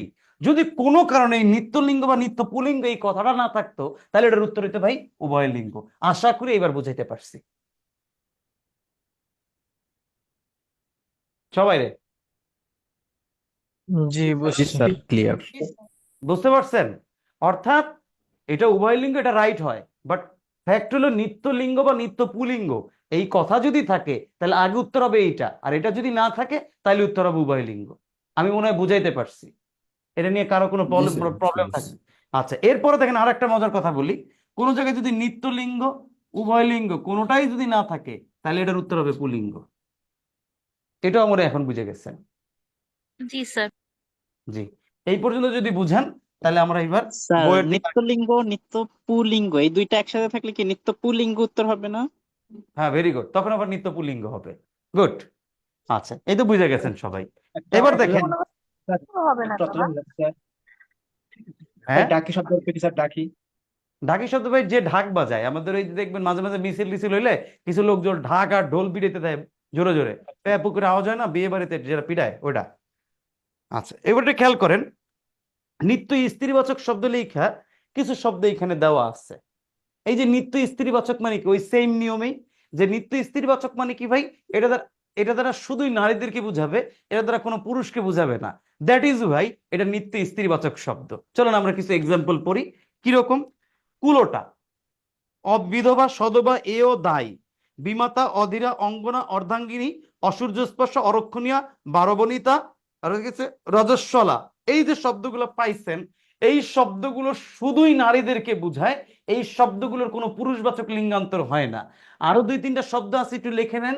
একটা হলো পেতনি, মেয়ে মানুষ আমার গাইলেন না, এই পেতনি। একটা হলো গিয়ে ভাই শাকচুন্নি, সরি পেতনি, একটা লিখবেন ভাই শাক চুন্নি, একটু লিখে নেন পেতনি, শাক চুন্নি। এই শব্দগুলো দ্বারাও নারীদেরকে বোঝায়, এই শব্দগুলোরও কোনো পুরুষবাচক শব্দান্তর নাই। সবাই একটু লিখছে, সেটা লিখে নেন, মাঝে মাঝে পরীক্ষায় আসে, এই জন্য লেখাইলাম। Okay fine. স্যার তাহলে সতীনও আসবে না? সতীন লেখেন, লেখেন সতীন, খেয়ালই তো করি না সতীন যে নাই। দেন দেন তাতেই দেন ম্যাডাম, সতীন। থ্যাংক ইউ আপা, সতীন লেখেন। ভালো জিনিস, সতীন ভালো জিনিস, কিন্তু কোনো নারী চায় না তার জীবনে একটি সতীন আসুক। আমিও চাই না আমার বউয়ের জীবনে একটি সতীন আসুক, বলি আমিন। আপনাদের জীবনে সতীন না আসুক, আমি বলি আমিন, সুম্মা আমিন। ওইটাই কথা ভাই, বউকে ভালোবাসুন, কার বউ সেটা বড় কথা নয়, বুঝতে পারছেন? বাট বউকে এটা ভালো ছিল। ভাই অফলাইন ক্লাস হলে আরো মজা করি ভাই, এইগুলো তো করা যায় না। আর নারীদের উদ্দেশ্যে স্বামীকে ভালোবাসুন, শুধু নিজের স্বামীকে, অন্য কোনো ব্যক্তির স্বামীকে না, সরি অন্য কোনো ব্যক্তির স্বামীকে না। Very good. আসেন এবার একটু দেখেন, কিছু শব্দে পুরুষ ও স্ত্রীবাচক শব্দ আছে যেটা উভয় লিঙ্গ হয়। এই উভয় লিঙ্গ মানে কি ভাই, যেটা দ্বারা পুরুষও বোঝায় নারীও বোঝায়। যেমন মানুষ, বেডা মানুষ, বেডি মানুষ, শিশু, বেডা শিশু, বেডি শিশু, বন্ধু, বেডা বন্ধু, বেডি বন্ধু, সন্তান, বেডা সন্তান, বেডি সন্তান, জন, বেডা বেডি দুইটারই বোঝায়। অর্থাৎ এইবার আমি যে কথাটা কমু, এই 8 নাম্বার পুরুষ ও স্ত্রীবাচক উভয় লিঙ্গের পাশে আপনি আরেকটা কথা লিখে রাখবেন। কি কথা লিখবেন ভাই? সকল সমষ্টিবাচক বিশেষ্য। দ্যাট মিনস সকল সমষ্টিবাচক বিশেষ্যই উভয় লিঙ্গ হয়। কারণ আমি যদি বলি ক্লাস, ক্লাসে ছেলেও আছে মেয়েও আছে, উভয় লিঙ্গ। আমি যদি বলি জনতা মানে মিছিল, ছেলে মেয়ে উভয়ই আছে, মিছিলে উভয় আছে। আমি যদি বলি উকিল, ছেলেও উকিল হয় মেয়েও উকিল হয়। আমি যদি বলি আইনজীবী, ছেলেও হয় মেয়েও হয়। আমি যদি বলি পুলিশ, ছেলেও হয় মেয়েও হয়। দ্যাট ইজ ওয়াই এই সবগুলোই হলো সমষ্টিবাচক বিশেষ্য, বাংলায়, ইংলিশে বলে কালেকটিভ নাউন। আপনি লিখতে পারেন সকল সমষ্টিবাচক বিশেষ্য অর কালেকটিভ নাউন। এই কালেকটিভ নাউন যা আছে অথবা সমষ্টিবাচক বিশেষ্য বলে যা আছে সবগুলোই উভয় লিঙ্গ। এইটা একটু লেখা রাখেন। এই লিঙ্গের আমি যে 3-4টা কথা কইলাম, কত কত ভাই, 6, 7, 8, এটি বেশি ইম্পর্টেন্ট, এই জন্য এটা আমি কইলাম, আপনারা বুঝাই দিলাম। যেখানে পেস্ট লাগাইতেন ওটা আমি বুঝাই দিচ্ছি। আর বাকি যা আছে পড়বেন, তবে লেকচার শিটের পাশে ভাই অন্য কোনো বই দিয়ে পড়লে আরো ভালো করবেন। এই আমাদের এই বই বা লেকচার শিটের পাশে অন্য কোনো বই যদি থাকে সেটা থেকে মিক্স করে পড়বেন। আর নবম দশম শ্রেণীর বই যদি থাকে আমাদের বই এবং নবম দশম শ্রেণীর বই দুটো মিক্স করে পড়লেই এনাফ। আমি আপনাকে জাস্ট ডিফিকাল্ট যে অংশটা ছিল সেটা ধরায় দিচ্ছি। Okay fine. এরপর আপনি যদি দেখেন হ্যাঁ বলেন। নাবিক শব্দ পুংলিঙ্গ হবে? নাবিক শব্দ, এই যে নাবিক শব্দ যেটা আছে আপনি আগে একটু ইমাজিন করেন। পরীক্ষা হলে মাঝে মাঝে কিছু কোশ্চেন পাবেন যে কোশ্চেনগুলোর উত্তর আপনাকে মাঝে মাঝে বুদ্ধি খাটায় দিতে হবে। আমি আপনাকে সেটা দিচ্ছি, সমস্যা নাই, বাট আপনি একটু নিজে একটু খেয়াল করেন তো, নিজে ভাবেন যে নাবিক শব্দটা আপনার মতে কি হওয়া উচিত ছিল। এটার কি এটার লিঙ্গান্তর হয় কিনা? নিত্য পুরুষবাচক। এটা তো লিঙ্গান্তর হয় না। দেখুন আমি ওইটাই বলতে চাচ্ছিলাম ভাই, নাবিক শব্দতে কোনো লিঙ্গান্তর নাই। যখন দেখবেন কোনো শব্দের লিঙ্গান্তর হয় না তাহলে এটা হয় নিত্য পুরুষ হবে না নিত্য নারী হবে। বাট নাবিক শব্দটা দ্বারা পুরুষকেই নির্দেশ করছে, দ্যাট ইজ এটা নিত্য পুল্লিঙ্গ বা নিত্য পুরুষবাচক শব্দ। আচ্ছা, এরপরে আমরা যেটা স্যার খেয়াল বলেন। একটা প্রশ্ন ছিল স্যার, এখানে একটা স্যার শব্দ আছে শিল্পী স্যার, এই শিল্পীকে আমরা স্যার এটাকে উভয়লিঙ্গ না বলে স্যার শিল্পী এটাকে শিল্পী স্ত্রীলিঙ্গ ভাই বলা যাবে না? শিল্পী ভাই উভয় লিঙ্গ হবে ভাই, উভয় লিঙ্গ। তবে কিছু ক্ষেত্রে পুরুষ শিল্পী মহিলা শিল্পী এটা বলতে পারে, এটা এমসিকিউর অপশন দেখে উত্তর করবেন। বাট শিল্পী বেসিক্যালি এটা উভয় লিঙ্গ হয়, ছেলেও হয় মেয়েও হয়। সকলে এবার একটু আমার সাথে একটু খেয়াল করেন তো ভাই, আপনাদের বিগত সালের ব্যাংক প্রশ্ন বলে একটা জায়গা আছে, যেহেতু আমরা ব্যাংকে পরীক্ষা দেবো আগে ব্যাংকের কোশ্চেনটা দেখি। আপনাদের বইয়ে, আমার বইয়ে 26 নাম্বার, আপনাদের বইয়ে কত নাম্বার পেজ আমি জানি না। বিগত সালের ব্যাংক প্রশ্ন সবাই জান। ওখানে যে দেখেন তো একটা শব্দ পাইছেন কিনা, মহিয়ান শব্দের মানে মহিয়ান শব্দের স্ত্রীবাচক শব্দ কোনটি, এটা পড়তে হবে বা এটা কোনটা একটু কোন তো ভাই, একটু খেয়াল করেন তো। মহিয়সী। মহিয়সী। হ্যাঁ, মহিয়ান থেকে মহিষান, এটা যদি ভিতরে না পড়েন তাহলে তো পারবেন না। তারপর 2 নম্বর কোশ্চেন, বিধবা শব্দের বিপরীত লিঙ্গ কি? বিপত্নী। ভেরি বিপত্নিক। গুড, এটা দেখলে বোঝা যাচ্ছে। এই দুইটা কোশ্চেন দেখেন, 1 আর 2, এই দুইটা কোশ্চেন। আর একটা কোশ্চেন আছে ব্যাংকে, যেমন আছে কি দেখেন কি করছে কোশ্চেনটা, নিচের কোন স্ত্রীবাচক শব্দের দুটি পুরুষবাচক শব্দ রয়েছে। এই কোশ্চেনটার পাশে আগে 2টা স্টার মার্ক মারেন, আগে এই কোশ্চেনটার পাশে 2টা স্টার মার্ক মারেন। প্রবাসী ননদ। কল্যাণ ব্যাংকিং, আপনার সেটা বলতেছি আগে নিচের কোন স্ত্রীবাচক শব্দের দুটি পুরুষবাচক শব্দ আছে। আপনাকে যে বললাম না নবম দশম শ্রেণীর বাংলা বইটা সেকেন্ড পেপার, ওইখানে আবার পাবেন, ওইটা পান বা অন্য কোনো বই থাকলে সেখান থেকে আরো অনেক এক্সাম্পল আছে। দুইটা যেমন কি এখানে দেখেন, ভাসুর আর দেবর? হ্যাঁ আমি একটু বলি বুঝাচ্ছি, আগে এটা স্টার মার্ক দিচ্ছেন তারপর বলি। আপনাকে বলছি দেখেন নিচের কোন স্ত্রীবাচক শব্দের দুটি পুরুষবাচক শব্দ রয়েছে। এবার প্রথম ধরে ধরে পড়ি, কবিরাজ এটা হবে না, এটা হবে নিত্য পুল্লিঙ্গ, এটা তো আমরা জানি। ননদ, এই যে ননদ যে শব্দটা, একটা লেগে ভাই দেখেন ননদ শব্দের একটা লিঙ্গান্তর ননদী, আর একটা লেগিয়া দেবর আছে যিনি দেবর, অর্থাৎ ননদ থেকে ননদী, আর একটা হলো দেবর। যেমন ধরেন ভবিষ্যতে আমি যদি একটু এক্সাম্পল দিয়ে বলি, আমাদের এখানে যে নারীরা আছেন, ইমাজিন করেন আপনার কোনো একটা জায়গায় বিয়ে হয়েছে, আপনার স্বামীর ছোট ভাইও আছে ছোট বোনও আছে, তাহলে ছোট ভাই আপনার কি হবে ভাই, দেবর হবে, ছোট বোন আপনার কি হবে ভাই, ননদ হবে। তাহলে এই দেখেন একটা শব্দের 2টা লিঙ্গান্তর হয়, এইটা একটু এরকম হয়। আর এই শব্দগুলো আরো পাবেন অনেকগুলো, এগুলো আপনাদের ওই 9-10 বই থেকে পড়তে পারেন বা অন্য কোনো বই থাকলে সেখান থেকে মিলাই পড়তে পারেন। আশা করি বুঝাইতে পারছি, বুঝতে পারছেন ভাই সবাই?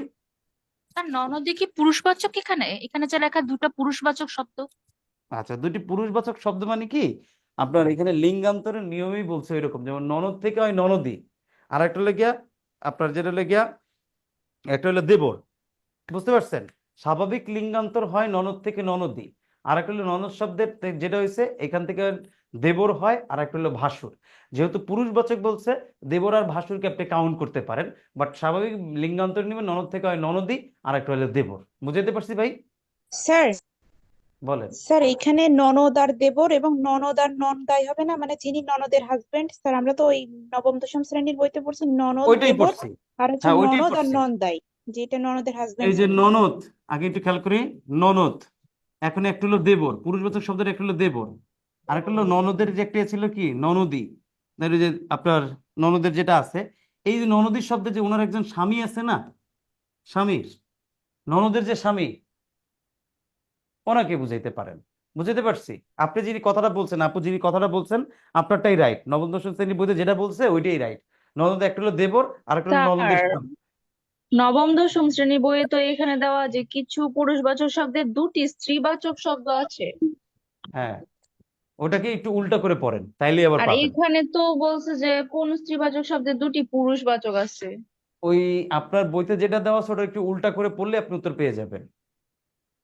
উল্টা করে পড়েন একটু কথাটা, তাহলে দেখবেন যে ওখানে যেটা আছে তার আচ্ছা, একটু কথাটা। নবম দশম শ্রেণীর বইয়ে আছে হচ্ছে কিছু পুরুষবাচক শব্দের দুটি করে স্ত্রীবাচক শব্দ রয়েছে, যেমন যেমন একটা দেবর, দেবর থেকে ননদ, ননদের দুইটা স্ত্রীবাচক, একটা হচ্ছে গিয়ে দেবরের বোন, আর একজন হচ্ছে গিয়ে যা দেবরের স্ত্রী। যে ভেরি গুড।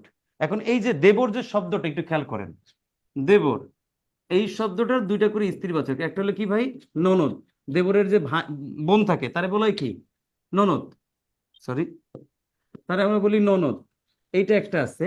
আরেকটা হলো এই যে দেবরের যে বউ আছে না, যা, তাকে যা বলা হয়। এই যা। তাহলে দেখেন দেবর শব্দের কয়টা লিঙ্গান্তর হলো, দুইটা হইলো না? একইভাবে ননদ শব্দেরও দুইটা লিঙ্গান্তর, একটা হলো কি ভাই আপনার যেটা হলো দেবর হইতে পারে, আরেকটা হলো গিয়া এই যে যেটা পাবেন ননদের যে স্বামী সেটাও হইতে পারে, এইভাবে কাউন্ট করে হয়। বুঝতে পারছি ভাই? স্যার বলেন। জি স্যার, এখন বুঝতে এখানে একটা পারছি। অর্থ আছে স্যার, নন্দাই, আমি ইবিন ননদ ইবিনটা কি থেকে স্যার?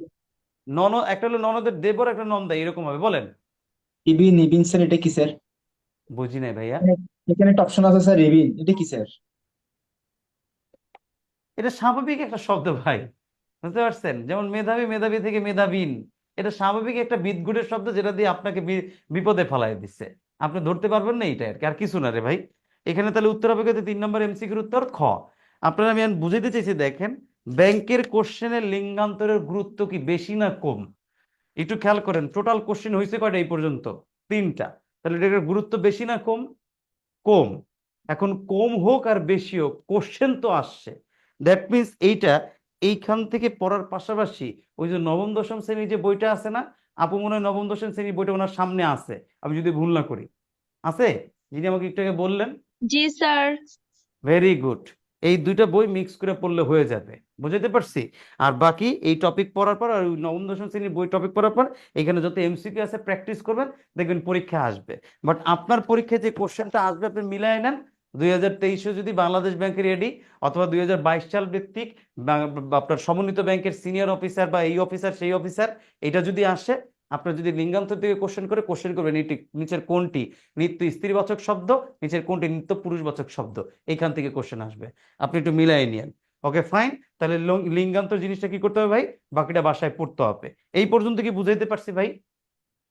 আমাদের টপিক গেল কয়টা? দুইটা। জি, একটা গেল কি?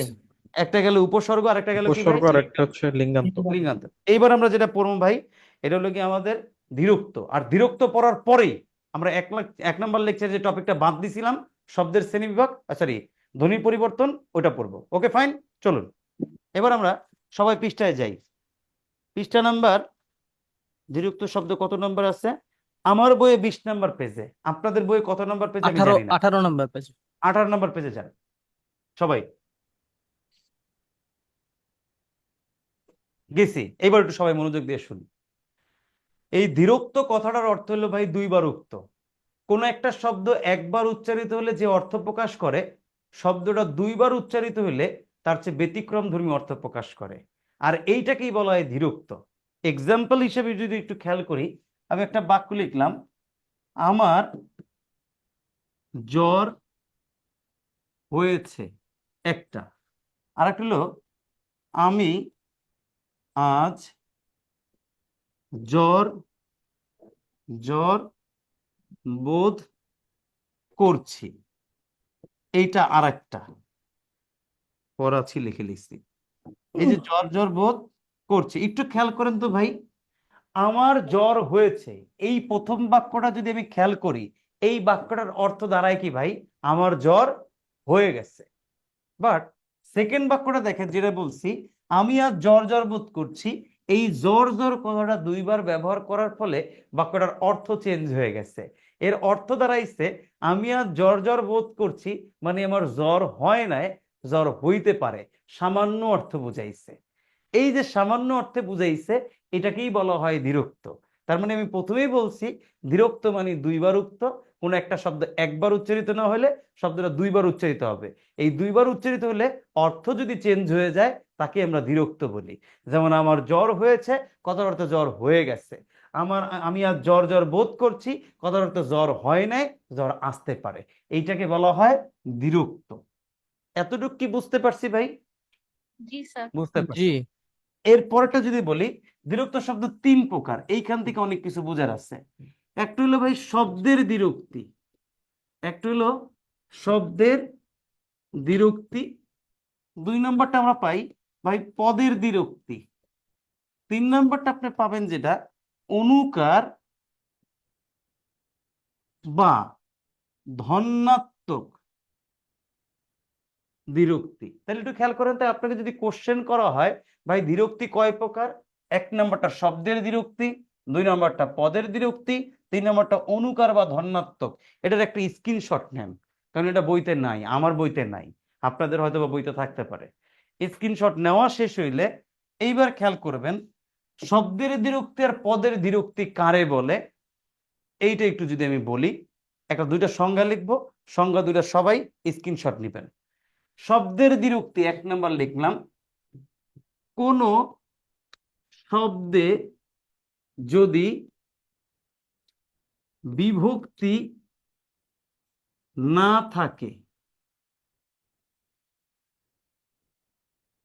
তাহলে তা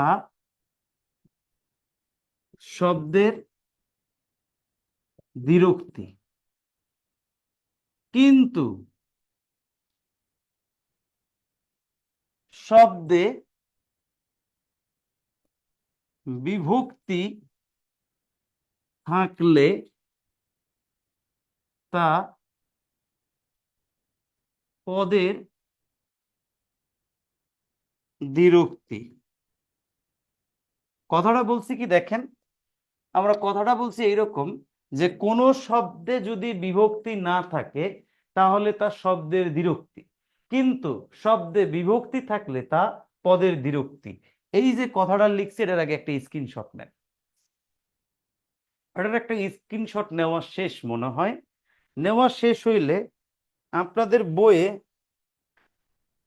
পৃষ্ঠা নাম্বার কত হইতে পারে একটু খেয়াল করি, কারক বিভক্তি। আচ্ছা ওটা বই খেয়াল করা লাগবে না, আমি লিখেই দিচ্ছি। এটা একটা স্ক্রিনশট নেওয়া শেষ। এবার সবাই আমার সাথে একটু বলেন তো স্যার তিন প্রকার কি জন্য বলছিলেন? শব্দের দ্বিরুক্তি, পদের দ্বিরুক্তি, আরেকটা অনুকার বা ধনাত্মক দ্বিরুক্তি, এই পর্যন্ত বলছিলাম, লিখছেন? এবার সবাই একটু খেয়াল করবেন, অনুকার বা ধনাত্মক দ্বিরুক্তি লিখছেন?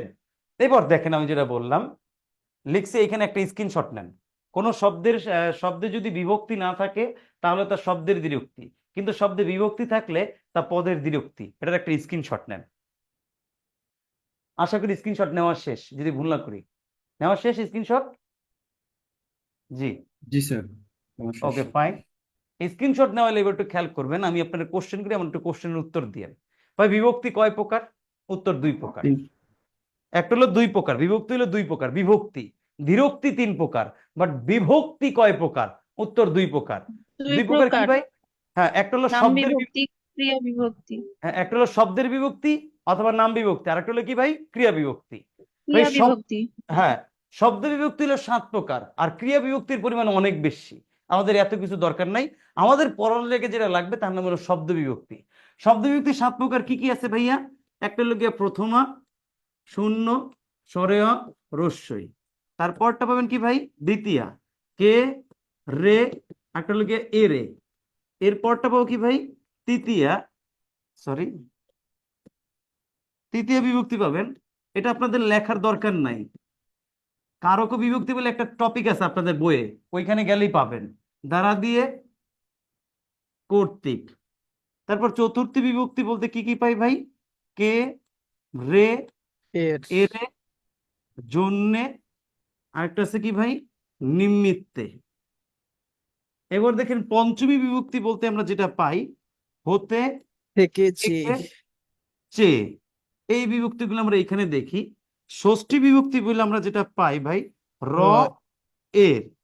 এবং সপ্তমী বিভক্তি বলে আমরা যেটা পাই এ অন্তস্থ তয়কারের তে। তাহলে আমাদের শব্দ বিভক্তি আছে করে ভাই টোটাল এই 7 প্রকার শব্দ বিভক্তি আছে। লেখার দরকার নেই, চাইলে একটা স্ক্রিনশট নিতে পারেন। এবং আপনাদের বইয়ে কারক বিভক্তি বলে একটা লেকচার শিট আছে 6 নাম্বার, ওই 6 নাম্বার গেলেই দেখবেন বিভক্তি লিখে একটা বক্স পাইছেন। এই জন্য আমি বলছি যে লেখার দরকার নাই, তারপর চাইলে একটা স্ক্রিনশট নেন, আপনি একটা স্ক্রিনশট নিয়ে নিতে পারেন। Okay fine. এবারে খেয়াল করি, তাহলে এই 7 প্রকার হলো কি আমার শব্দ বিভক্তি। আমি কেন শব্দ বিভক্তি গুলো লিখলাম এইবার আমি বুঝাই। আমরা একটু আগে বলছিলাম রে ভাই বিভক্তি, সরি আমি একটু আগে বলছিলাম কোন মানে দ্বিরুক্তি 3 প্রকার। কয় প্রকার বলছিলাম ভাই? দ্বিরুক্তি 3 প্রকার। একটা হলো শব্দের দ্বিরুক্তি, একটা হলো পদের দ্বিরুক্তি, আর একটা হলো অনুকার বা ধন্যাত্মক। এই কথাটা আমি বলছিলাম। এবার আপনি যদি একটু খেয়াল করেন, আবার লাইন লিখছিলাম কোন শব্দে যদি বিভক্তি না থাকে তাহলে তা শব্দের দ্বিরুক্তি, কিন্তু শব্দে বিভক্তি থাকলে তা পদের দ্বিরুক্তি, এই কথাটা লিখছিলাম। এবার যদি একটু খেয়াল করেন যে এগুলো হলো ভাই সব বিভক্তি। এবার বোর্ডের ভিতরে আমি দুইটা শব্দ লিখি, শব্দগুলো একটু খেয়াল করেন। একটা হলো হাতে হাতে, আর একটা হলো ভাই ঘরে ঘরে, একটা হলো গিয়া ফোঁটা ফোঁটা, অথবা আর একটা হলো গিয়া ভাই লাল লাল। একটু সবাই একটু বুঝেন তো ভাই, হাতে হাতে এই শব্দটা উচ্চারণ করলে দেখেন তো প্রত্যেকটা শব্দের অংশের শেষে একটা এ আসে। ঘরে ঘরে বললে কি আসে ভাই? এ। এই দুটো শব্দে কি বিভক্তি আছে কি নাই? সবাই একটু আছে, আমার সাথে বলেন। আছে। তার মানে বিভক্তি আছে। আপনি যে একটু আগে সংজ্ঞাটা পড়ছিলেন, কি পড়ছিলেন ভাই? সংজ্ঞাটা আপনি এখানে পড়ছেন শব্দের শেষে যদি বিভক্তি না থাকে তা পদ শব্দের দ্বিরুক্তি, কিন্তু শব্দে বিভক্তি থাকলে তা কিসের দ্বিরুক্তি হয় ভাই? পদের দ্বিরুক্তি। যদি এইটা হয় পদের দ্বিরুক্তি, তাহলে আমাকে এখন একটু বলেন তো ভাই, এই হাতে হাতে ঘরে ঘরে এই দুটো শব্দে কি বিভক্তি পাইছি কিনা? পাইছি। পাইছি স্যার। তাহলে পাইলে এটা কিসের দ্বিরুক্তি? পদের দ্বিরুক্তি। পদের দ্বিরুক্তি। এটা গেছে।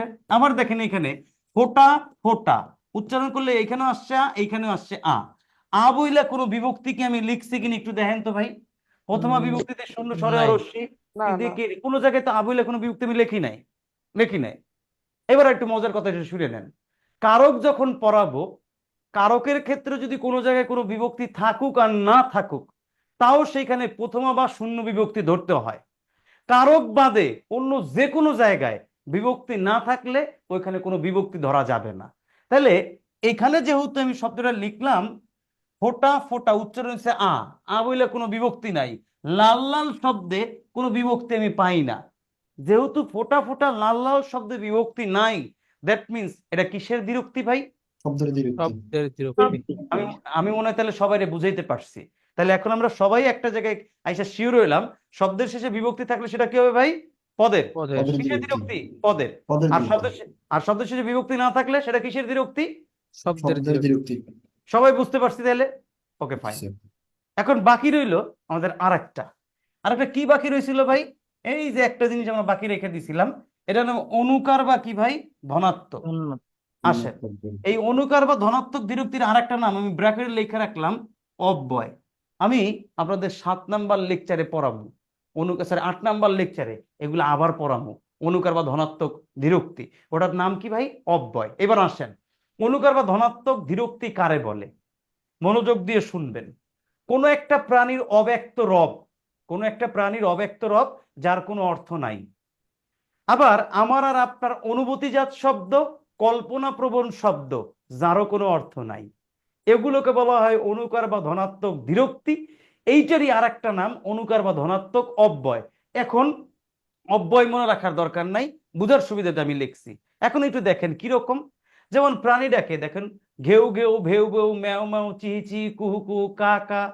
এই যে শব্দগুলো, এগুলো কি ভাই? এক একটা প্রাণীর ডাক। আপনারা আমার লগে একটু বলেন তো, এই ডাকগুলোর কি কোনো অর্থ আছে? জি না স্যার। কোনো অর্থ নাই। আবার ধরেন প্রচন্ড রোদ পড়লে যখন আমরা রাস্তায় বেরোই আমরা বলি ঠাটা রোদ্দুর পড়ছে। ভাই রোদ কি ঠাটা করে? না স্যার। এটা আমার আর আপনার কি একটা অনুভূতি হয় না ভাই? আমার আর আপনার অনুভূতি। আবার দেখেন আমাদের শরীরে যখন ফোড়া হয়, ফোড়া হওয়ার পরে আমরা বলি ফোড়াটা যখন পেকে যায় বলি ফোড়া পেকে টন টন করছে। আদৌ কি ফোড়া টন টন করে ভাই? এটাও তো আমার আর আপনার অনুভূতি বা কল্পনা, তাই হচ্ছে না?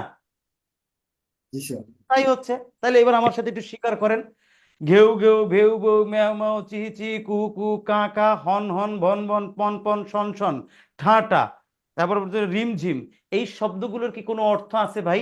নাই। যেহেতু নাই, তাহলে এই ঘেউ ঘেউ, ভেউ ভেউ, ম্যাও ম্যাও, চিহি চিহি, কুহু কুহু, কা কা, ঠাটা, হন হন, ভন ভন, পন পন, শন শন, রিমঝিম, এই শব্দগুলোকে বলা হয় অনুকার বা ধনাত্মক দ্বিরুক্তি। আমি কি বুঝাইতে পারছি কিনা?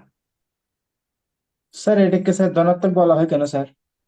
এগুলো লিখে ভাই কোনো অর্থ নাই, এই তো বারবার একই কথা কইতেছি রে ভাই, এর কোনো অর্থ নাই। বাট এর কি জানেন, ধ্বনি হয়। এই যে আমরা যে শব্দ করি, ওই আওয়াজ করি না, ধ্বনির মতো আওয়াজ হয়, এই জন্য এটা ধনাত্মক, মানে কম্পন সৃষ্টি করতে পারে, বা এগুলো একটার মতো আর একটা মনে হইতে পারে, এই জন্য এটা অনুকার বলা হয়। দ্যাট মিনস এগুলোর কোনো অর্থ নাই এবং ধ্বনির মতো শব্দ করে পড়তে হয়, দ্যাট ইজ এটাকে বলা হয় অনুকার বা ধনাত্মক। এইবার বুঝাইতে পারছে কিনা ভাই?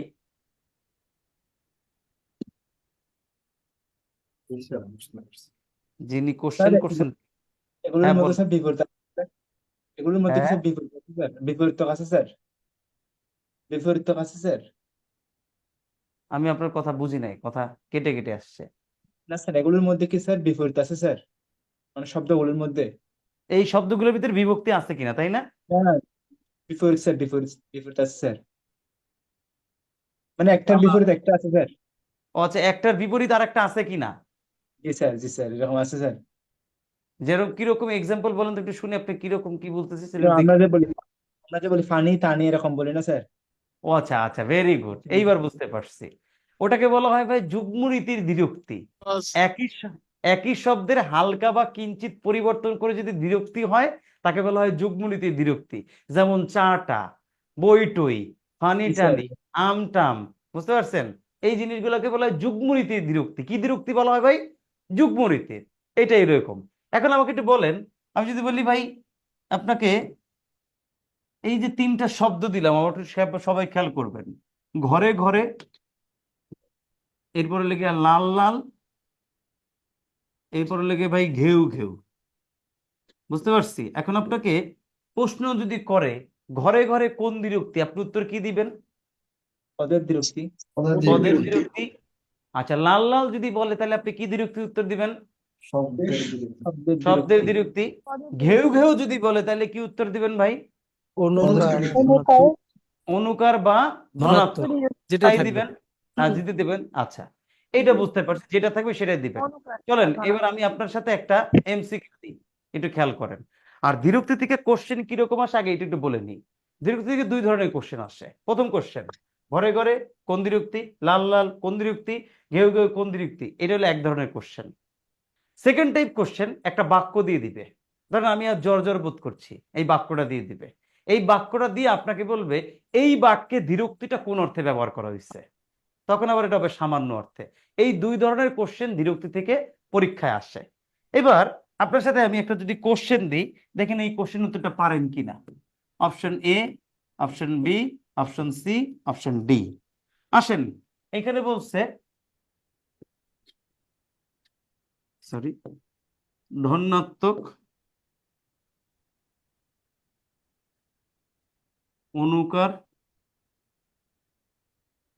শব্দের পদের কোশ্চেন ঘেউ ঘেউ কোন ধরনের দ্বিরুক্তি? আপনার লাগে একটা মজা লইছে।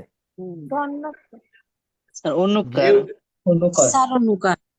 শব্দের শব্দের শব্দের আর পদের দ্বিরুক্তি যেটা হবে না, এটা আগেই কাইটা দিলাম, কারণ ঘেউ ঘেউ ধনাত্মক শব্দের স্যার, অর্থ হয় না। অনুকার স্যার।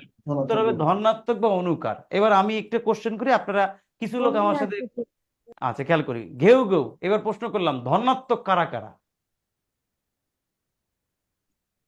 ধনাত্মক দ্বিরুক্তি কারা কারা, একটু বলেন তো ভাই একটু। কনফিউজ হয়ে গেছি, তবে ধনাত্মকই মনে হচ্ছে। ধনাত্মক অনুকার তো একই কথা। অনুকার একই না স্যার? আমি তো জানি রে ভাই একই কথা, আপনিও জানেন একই কথা, বাট পরীক্ষার হলে তো আপনাকে কনফিউশনে ফালাই দিবে। আপনি দেখেন একটা পাড়া এমসিকিউ যখন এরকম একটা কনফিউশনে ফালাই দিবে, তখন যে কোশ্চেন করছে তার 14 গোষ্ঠী উদ্ধার করবেন আপনি, কারণ আপনার তখন মনে পড়তেছে না। আর যদি এই কোশ্চেনের উত্তর ভুল করে আসেন, তাহলে আপনার কি লাগবে? আফসোস। আবার এই কোশ্চেনটা যদি ছেড়ে আসেন, তাও আফসোস লাগবে, ইসিরে পাড়া এমসিকিউ পারেই নাই। এই যে আফসোস গুলো রেখে দেয়, এই জন্য পড়ার সময় একটু চোখ কান খোলা রেখে পড়তে হবে। যদি প্রশ্ন করে ভাই ঘেউ ঘেউ কোন দ্বিরুক্তি, আপনি জানেন ধনাত্মক অনুকার দুইটাই রাইট, তাতে উত্তর তো একটা হবে। এটাকে খেয়াল করেন তো, আমি যখন বোর্ডে লিখছিলাম তখন দেখেন তো আমি কিরকম লিখছিলাম ভাই। অনুকার বা ধনাত্মক, আগে কি শব্দটা ছিল রে ভাই? অনুকার। তারপরে কি ছিল? ধনাত্মক। তার মানে আগে হবে অনুকার, যদি অনুকার না থাকে তাহলে উত্তর হবে কি? ধন্যাত্মক। এই যদি হয়, আর আমার প্রশ্ন করছে ভাই ঘেউ ঘেউ কোন দ্বিরুক্তি, আগে ধন্যাত্মক থাকলেও ভাই অনুকার বা ধন্যাত্মক কথাটা, তাহলে উত্তর কি দ্বিরুক্তি হবে ভাই? অনুকার। অনুকার। যদি এই অনুকার না থাকতো তাইলে আবার উত্তর হইতো ধন্যাত্মক। আমি মনে হয় বুঝাইতে পারছি, বুঝছি। বুঝাইতে পারছি? জি জি ভাই বুঝছি। জি, বুঝতে পারলে এবার 20 নাম্বার পেজে যান। 20 আমার বইয়ে 20টা, আপনাদের কত নাম্বার জানি না। দ্বিরুক্ত শব্দ লিখে একটা টপিক লেখা আছে বইয়ে, 18 নাম্বার। হইলে 18 নম্বর কেসে দ্বিরুক্ত শব্দ লিখে একটা টপিক লেখা আছে কিনা বইয়ে? স্যার পেয়েছি। আচ্ছা, এইখানে দেখেন আমি বলছিলাম দ্বিরুক্তি থেকে দুই ধরনের কোশ্চেন আসছে, কোনটা কোন দ্বিরুক্তি এটা একটা কোশ্চেন, আর এইখানে কিছু বাক্য দেওয়া আছে, ইচ এন্ড এভরি বাক্যই ইম্পর্টেন্ট, কোনোটা বাদ দিতে পারবেন না। যেমন এখানে আধিক্য বোঝাতে কিছু বাক্য লিখছে, সামান্য বোঝাতে আবার পরস্পরতা বা ধারাবাহিকতা। পরস্পরতা বা ধারাবাহিকতা মানে কি? একটার পর আর একটা হয়েছে, এটাকে বলা হয় মানে পরস্পরতা বা ধারাবাহিকতা। আগ্রহ বোঝাতে এটা একটা, তীব্রতা বা সঠিকতা কোন একটা মাপ বুঝেছে, যেমন গরম গরম জিলাপি, তীব্রতা বা সঠিকতা বুঝেছে। নরম নরম হাত, এটা খুব সুন্দর, নরম নরম হাত। আমরা প্রত্যেক ছেলেই এরকম কিছু একটা বিষয় উপলব্ধি করতে চাই মাঝে মাঝে। যাই হোক, গরম গরম জিলাপি, নরম নরম হাত, তীব্রতা বা সঠিকতা বুঝাইছে। পৌনপৌনিকতা মানে কি ভাই? একই কাজ বারবার হইছে, এটাকে বলা হয় পৌনপৌনিকতা। আমি একটু বুঝাই দিচ্ছি। বারবার সে কামান গর্জে উঠলো, কামান একবার গর্জে নাই, বারবার গর্জে, এটাকে বলা হয় পৌনপৌনিকতা। আবার ডেকে ডেকে হয়রান হয়েছে, বারবার ডাকছেন কিন্তু পান নাই, একই কাজ রিপিটেডলি হইছে। কন্টিনিউয়াসলি আর কি যেটা বোঝাচ্ছে। হ্যাঁ, ভেরি গুড ভেরি গুড, এই তো বুঝে গেছেন। স্বল্পকাল স্থায়ী অর্থ বলবেন, যেটা স্বল্পকাল, দেখতে দেখতে আকাশ কালো হয়ে গেল। ভাবের গভীরতা, যেটাতে আপনার মনের দুঃখ কষ্ট যা ইচ্ছা মনে দেয়, আপনি যেটা ইচ্ছা সেটাই প্রকাশ করতে পারেন। দুঃখ কষ্ট আনন্দ যেটাই প্রকাশ করেন, ভাবের গভীরতা। যেমন ছিছি তুমি কি করেছো, এই যে ছিছি তুমি কি করেছো, আপনার মনে একটা ভাব প্রকাশ করছেন, গভীরতা থেকে প্রকাশ করছেন। এটা হইতে পারে হিংসা, এটা হইতে পারে বিদ্বেষ, এটা হইতে পারে কি আপনার অবজ্ঞা করা, বাট আপনি করছেন। তারপরে দেখেন এখানে আর হায় হায় করে লাভ কি, মনের একটা অবস্থা প্রকাশ করছেন, এটাকে বলে ভাবের গভীরতা। ভাবের প্রগাঢ়তা, ফুলগুলো তুই আনরে বাসা বাসা, বেশি বুঝেছে। ভাবের প্রগাঢ়তা মানে বেশি, ফুলগুলো তুই আনরে বাসা বাসা, দেখে দেখে আনবি এবং ভালোটা আনবি। এবার কালের বিস্তার, থেকে থেকে শিশুটি কাঁদছে, একই কাজ বারবার হলে দেখেন থেকে থেকে শিশুটি কাঁদছে, ও কিছুক্ষণ থামছে, কিছুক্ষণ পর কান্না করছে, আবার থামছে, আবার কান্না করছে, এটা কালের বিস্তার। সতর্কতা অর্থে ক্রিয়া বিশেষণ আছে, চিকচিক করলে দেখবেন, বিশেষণ বোঝাতে বিশেষ্য, ক্রিয়া কলকলি উঠলে সেটা নারীর প্রতিবাদ। এই যে বাক্যগুলো দেওয়া আছে, এই বাক্যগুলো প্রত্যেকটাই আপনার বাসায় পড়তে হবে। ভাই এখানে পৌনঃপুনিকতা এবং কালের বিস্তার এই দুটার মধ্যে পার্থক্যটা কিরকম হবে? আচ্ছা, এটা একটু খেয়াল করেন। পৌনঃপুনিকতা রিপিটেডলি হয়েছে কতটা, বুঝতে পারছেন? যেমন এটা থামাথামি নাই, বারবার হয়েছে, বারবার সে কামান গর্জে উঠলো। যুদ্ধের ক্ষেত্রে দেখবেন কামান মারা শুরু করলে থামাথামি নাই, যতক্ষণ আছে খালি মারতেই থাকে। আবার দেখেন ডেকে ডেকে হয়রান হয়েছে, তোমাকে ডাকছি, বারবার ডাকছি কিন্তু তোমাকে পাই নাই। থেকে থেকে শিশুটা কাঁদছে, কথাই তো বলে দিচ্ছে, থেকে থেকে থামছে, আবার কাঁদতেছে, থামছে, আবার কাঁদতেছে। এই যে মাঝখানে থামার মাঝখানে একটা সময় চলে গেছে, এই সময়টাকে বলা হয় কালের বিস্তার। আশা করি বুঝেছি। জি বুঝছি। আচ্ছা, এইবার খেয়াল করেন, তাহলে বাকিগুলো যা আছে প্রত্যেকটা বাক্য বাসায় পড়ে দিবেন। তাহলে টপিক পড়লাম কয়টা ভাই? 3টা। কয়টা পড়ছি? 3টা। উপসর্গ, লিঙ্গান্তর, দ্বিরুক্তি। বিরক্তি শব্দ। দ্বিরুক্তি নিয়ে আমরা কি কি পড়ছি এখন আবার কমে একবার আপনারা আমার সাথে সবাই শুনবেন। বলছিলাম দ্বিরুক্ত মানে দুইবার উক্ত। আমি কোশ্চেন করে আপনারা পারলে উত্তর দিয়েন। দ্বিরুক্ত মানে কয়বার উক্ত ছিল ভাই? দুইবার। তাহলে দ্বিরুক্ত বলি। দ্বিরুক্ত কি ভাই শব্দের অর্থ পরিবর্তন করে কি করে না? বাক্যের অর্থ করে। করে। ভেরি গুড, করে। হ্যাঁ করে। তাহলে বাংলা ভাষায় কয় ধরনের দ্বিরুক্তি দেখতে পাই? 3 ধরনের। প্রথমটার নাম কি দ্বিরুক্তি? শব্দের পদের একটা পদের আগে অনুকার বা ধনাত্মক। আচ্ছা, যদি কোনো শব্দে বিভক্তি থাকে সেটা কিসের দ্বিরুক্তি? আর বিভক্তি না থাকলে কোন একটা প্রাণীর অব্যক্ত রব, অনুভূতিজাত শব্দ, কল্পনাপ্রবণ শব্দ, তার নাম কি? অনুকার বা আগে আসবে কি? আগে আসবে কি অনুকার না ধনাত্মক? আগে অনুকার, তারপরে আসবে কি ভাই? ধনাত্মক। আর কিভাবে কোশ্চেন আর শব্দ জানি? ক্লিয়ার? শেষ? আচ্ছা ঠিক আছে। স্যার ক্রিয়া বিশেষণ যে দ্বিরুক্তিতে আছে ওটা আসলে একটু বুঝতেছি না। বুঝেন না আপনারা? বুঝাই দিতেছি। এই যে আপনি আমার কাছে দেখেন বেশি বুঝবেন, এটার জন্য আপনার কাছে আমার একটা চার্জ হয়েছে 5 টাকা, আপনার কাছে আমি পাই। কোনো একদিন যদি দেখা হয়েছে 5 টাকা আমি আপনাকে দিয়ে দিই। ঠিক আছে? দেখেন, চিকচিক করে বালি কোথা নাই কাদা, এই ক্রিয়া বিশেষণ কথাটার অর্থ হলো আপনার পাশাপাশি দুইটা ক্রিয়া বসবে, বসে একটা আর একটাকে বিশেষায়িত করবে, এটাকে বলা হয় ক্রিয়া বিশেষণ। আমি 6 নাম্বার 3 নাম্বার লেকচারে পড়াবো ক্রিয়া বিশেষণ। দেখেন চিক চিক একই শব্দ দুইবার বসছে, বৈশা এই যে করেক্ট যে ক্রিয়াটা এটাকে বিশেষায়িত করছে, দ্যাট ইজ এটাকে বলা হয় ক্রিয়া বিশেষণ। বুঝাইতে পারছি কিনা ভাই? স্যার ক্রিয়া বিশেষণ কি অ্যাডজেক্টিভ? না রে ভাই, ক্রিয়া বিশেষণ মানে অ্যাডভার্ব। আপনি অ্যাডভার্ব পড়েন না, ওই অ্যাডভার্বের বাংলা হলো ক্রিয়া বিশেষণ। ক্রিয়াকে বিশেষায়িত করে যেটা, এটাকে আমরা বলি অ্যাডভার্ব। ইংলিশে বলে ভার্বকে বিশেষায়িত করে যেটা, ওটার নাম অ্যাডভার্ব। বুঝাইতে পারছি ভাই? যিনি কোশ্চেন করছিলেন তিনি কি বুঝতে পারছেন? জি স্যার। স্যার আসলে আরেকটা একটু প্রবলেম হচ্ছে যে কলকলিয়ে যেটা উঠল সেথায় নারীর প্রতিবাদ, জি আপা, এখানেও আবার ক্রিয়া, কিন্তু এখানে বিশেষণ নাই আবার। Very good, very good. একটা ট্যালেন্ট কোশ্চেন করছেন। এই কোশ্চেন করার জন্য আপনার কাছে আগে যে 5 টাকা পাইতাম ওটা মাফ, ওটা ক্লিয়ার হয়ে গেছে। এবার আসেন, কলকুলি উঠলো সেটাই নারীর প্রতিবাদ। আমি আপনার সাথে অ্যাগ্রি করি। অ্যাগ্রি কেন করি ভাই? কলকুলি উঠলো, উঠলো তো এখানে ক্রিয়া আছে, কলকুলীয় শব্দটা তো উঠলো ক্রিয়াটাকেই বিশেষায়িত করছে। কেন এটা ক্রিয়া বিশেষণ হইল না, কেন এটা ক্রিয়া হইল? এই সেম কোশ্চেনটা আমি যখন 2014 সালে এসএসসি পরীক্ষা দিছি, কত সালে ভাই? 2014-তে যখন এসএসসি পরীক্ষা দিছিলাম না, এই সেম কোশ্চেনটা আমারও ছিল যে এই বইটা লিখছে, কিন্তু এই বইয়ের উত্তরটা আমি কোনো জায়গায় পাই নাই। এটা আমি গোজামিল দিয়ে পড়ছি। আরো একটা জায়গায় আমার একটা প্রশ্ন ছিল পদাশ্রিত নির্দেশকে, এক শব্দের সাথে টাটি যুক্ত হইলে অনির্দিষ্ট, আর অন্যান্য কোনো শব্দের সাথে টাটি যুক্ত হইলে নির্দিষ্ট হয়। আমি এই ব্যাখ্যাটা আজও কোনো জায়গায় পাই নাই। যেমন সেখানে একটা এক্সাম্পল দিছিলাম, একটি দেশ সে যেমনই হোক দেখতে, কোন দেশ সেই কথা বলে নাই, এই জন্য এটা অনির্দিষ্ট হয়েছে। আবার দুইটি দেশ সে যেমনই হোক দেখতে, এইটা আবার নির্দিষ্ট হয়েছে। কেন? এইখানে নাকি দুইটি দ্বারা পরিমাণ বুঝাইছে। তাহলে আগের যে বাক্যটা ছিল একটি, এটা দ্বারাও তো ওটা তো পরিমাণ পরিমাণ বুঝাইছে। ছিল। তাহলে এটা কেমনে হইলো ভাই? এই যে গোজামিলের নিয়মটা যে আমাকে শিখাইলো, আমি আমার টিচারের কাছ থেকে উত্তর পাই নাই, এবং যে বেটায় বই লিখছে এই বেটাটা যদি পাইতাম আর আমি জিগাইতাম আপনি এটা কেন লিখছেন, কারণ এটা তো আমার বোধে আসে না, জ্ঞানে আসে না। বুঝতে পারছেন? এই ঠিক একইভাবে কলকুলি উঠলো সেটাই নারী প্রতিবাদ। আমি আপনি আমাদের সকলের রেশনাল চিন্তায় এটাকে বলা হয় ক্রিয়া বিশেষণ, বাট এটাকে স্যার একটা প্রশ্ন ছিল স্যার। বলেন। স্যার 4 নম্বরটা ও দাদা দাদা বলে কাঁদছে। হ্যাঁ, ও দাদা দাদা বলে কাঁদছে। আপনি বউ বউ করেও কাঁদতে পারেন। ধরেন আপনার ক্ষেত্রে যদি বলি না, ছেলেটি বউ বউ করে এটা কাঁদছে, স্যার, না স্যার, এটা কি এটা তো স্যার ফোনাফোনি খাওয়ার কথা ছিল স্যার। কি হওয়ার কথা ছিল ভাইয়া? ও দাদা দাদা বলে, ফোনাফোনি স্যার। আচ্ছা ও দাদা দাদা বলে কাঁদছে, কথা খারাপ বলেন নাই, ভালোই বলছেন। এখন এই দাদা দাদা বলে কাঁদছে এটাও কথা সত্য, কিন্তু ব্যাক টু হলো এই পৌনপৌনিকতা দেখেন, ও দাদা দাদা বলে কাঁদছে মানে কি, একই কাজ বারবার করতেছে, কতক্ষণ কাটছে এটার কোনো সময় নাই। আর একটা, এটার যদি বাক্যটার অর্থ পৌনপৌনিকতা মেনে নেওয়া যায়, বাট এটার অ্যাপ্রোপ্রিয়েট অর্থ যদি আপনিও চিন্তা করেন আমিও চিন্তা করি, ও মামা বলে কাঁদছে এই কথা যদি বলি, তার মানে ওর মায়ের কাছে যাওয়ার যে আগ্রহ এটা প্রকাশ পাইছে। যদি আগ্রহ প্রকাশ না থাকতো তাহলে এটা পৌনপুনিকতা হইতো। এখন এই বাক্যটার ক্ষেত্রে যদি এটাই পরীক্ষায় আসছে, ও দাদা দাদা বলে কাঁদছে, বেসিক অর্থ দুইটাই মেনে নেওয়া যায়, এটাকে পৌনপুনিকতা বলা যায়, এটা আগ্রহ বলা যায়। পরীক্ষায় যদি এই কোশ্চেনটাই আসে ও দাদা দাদা বলে কাঁদছে, পৌনপুনিতা এবং আগ্রহ দুইটাই যদি থাকে, এটা সবচেয়ে অ্যাকুরেট উত্তর হলো আগ্রহ। যদি আগ্রহ না পান অপশনে, তাহলে আপনি পৌনপুনিকতা দিয়ে দিয়েন। আমি মনে হয় বুঝাইতে পারছি আপনারে।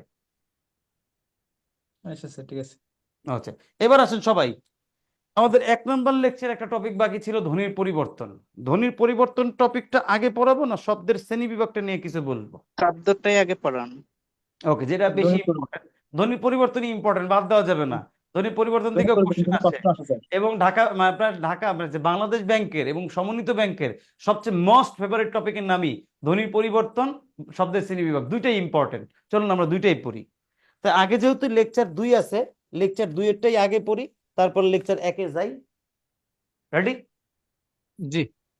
আচ্ছা, যদি রেডি থাকেন তাহলে পৃষ্ঠা নাম্বার আমার বইয়ে 17, আপনাদের বইয়ে কত আমি জানি না, হয়তো 15 হইতে পারে। জি 15। টপিকের নাম লেখা আছে ভাই শব্দ, শব্দের শ্রেণী বিভাগ। পাইছেন? জি। আচ্ছা, এবার মনোযোগ দিয়ে আমি যে কথাগুলো কই শুনবেন, বইয়ে যা আছে ওটা পড়ে। বাংলা ভাষার শব্দগুলো 3 ভাগে ভাগ করা যায়। প্রথমটা আমরা যেটা পাই 1 নাম্বার দিয়ে যেটা পাই, এটা হলো কি আমাদের 1 নাম্বারে আমরা যেটা পাবো গঠন অনুসারে। গঠন অনুসারে শব্দ হইল গিয়া 2 প্রকার। 2 প্রকার শব্দ হলো গঠন অনুসারে। 2 নম্বর হলো গিয়ে ভাই অর্থ অনুসারে।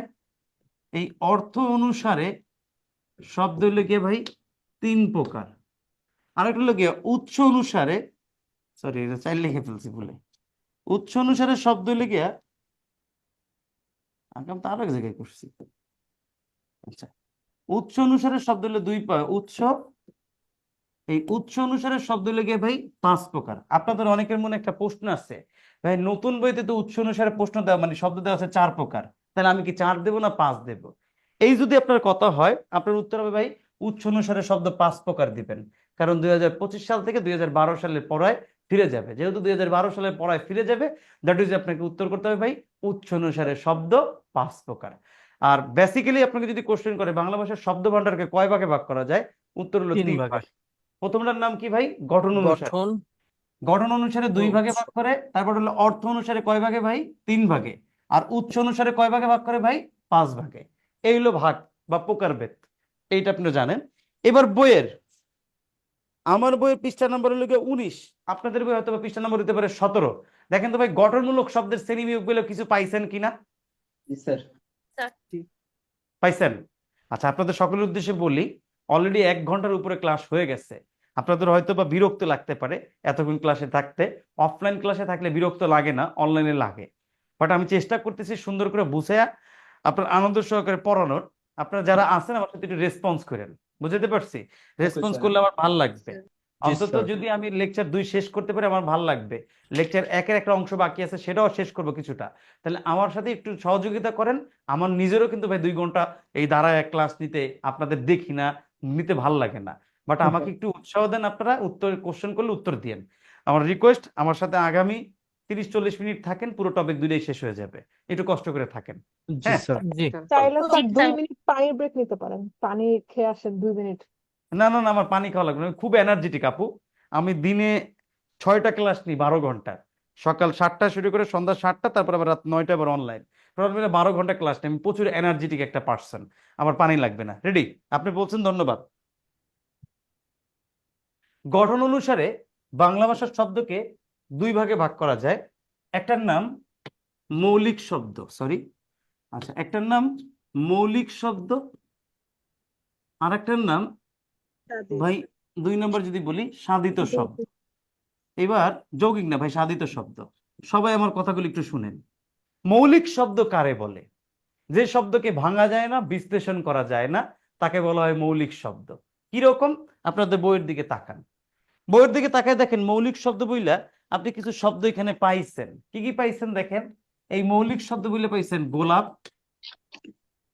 এবার পাবেন নাক, কান, হাত, পা, চোখ ইত্যাদি পাইতে পারেন। ধরেন ফুল, কলম, এবার ধরেন, মেঘ।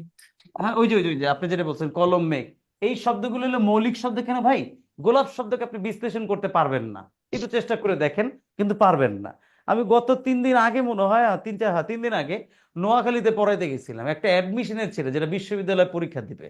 ওই ছেলেকে জিজ্ঞেস করছিলাম, ভাই গোলাপ শব্দটা ভাঙতে পারেন কিনা? ওই বেটা বিশ্লেষণ করছে, গোল যোগ আপ ইকুয়াল টু কি ভাই? গোলাপ।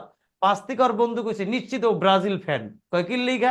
কয় যে 7 যোগ আপ ইকুয়াল টু কি ভাই? 7 আপ।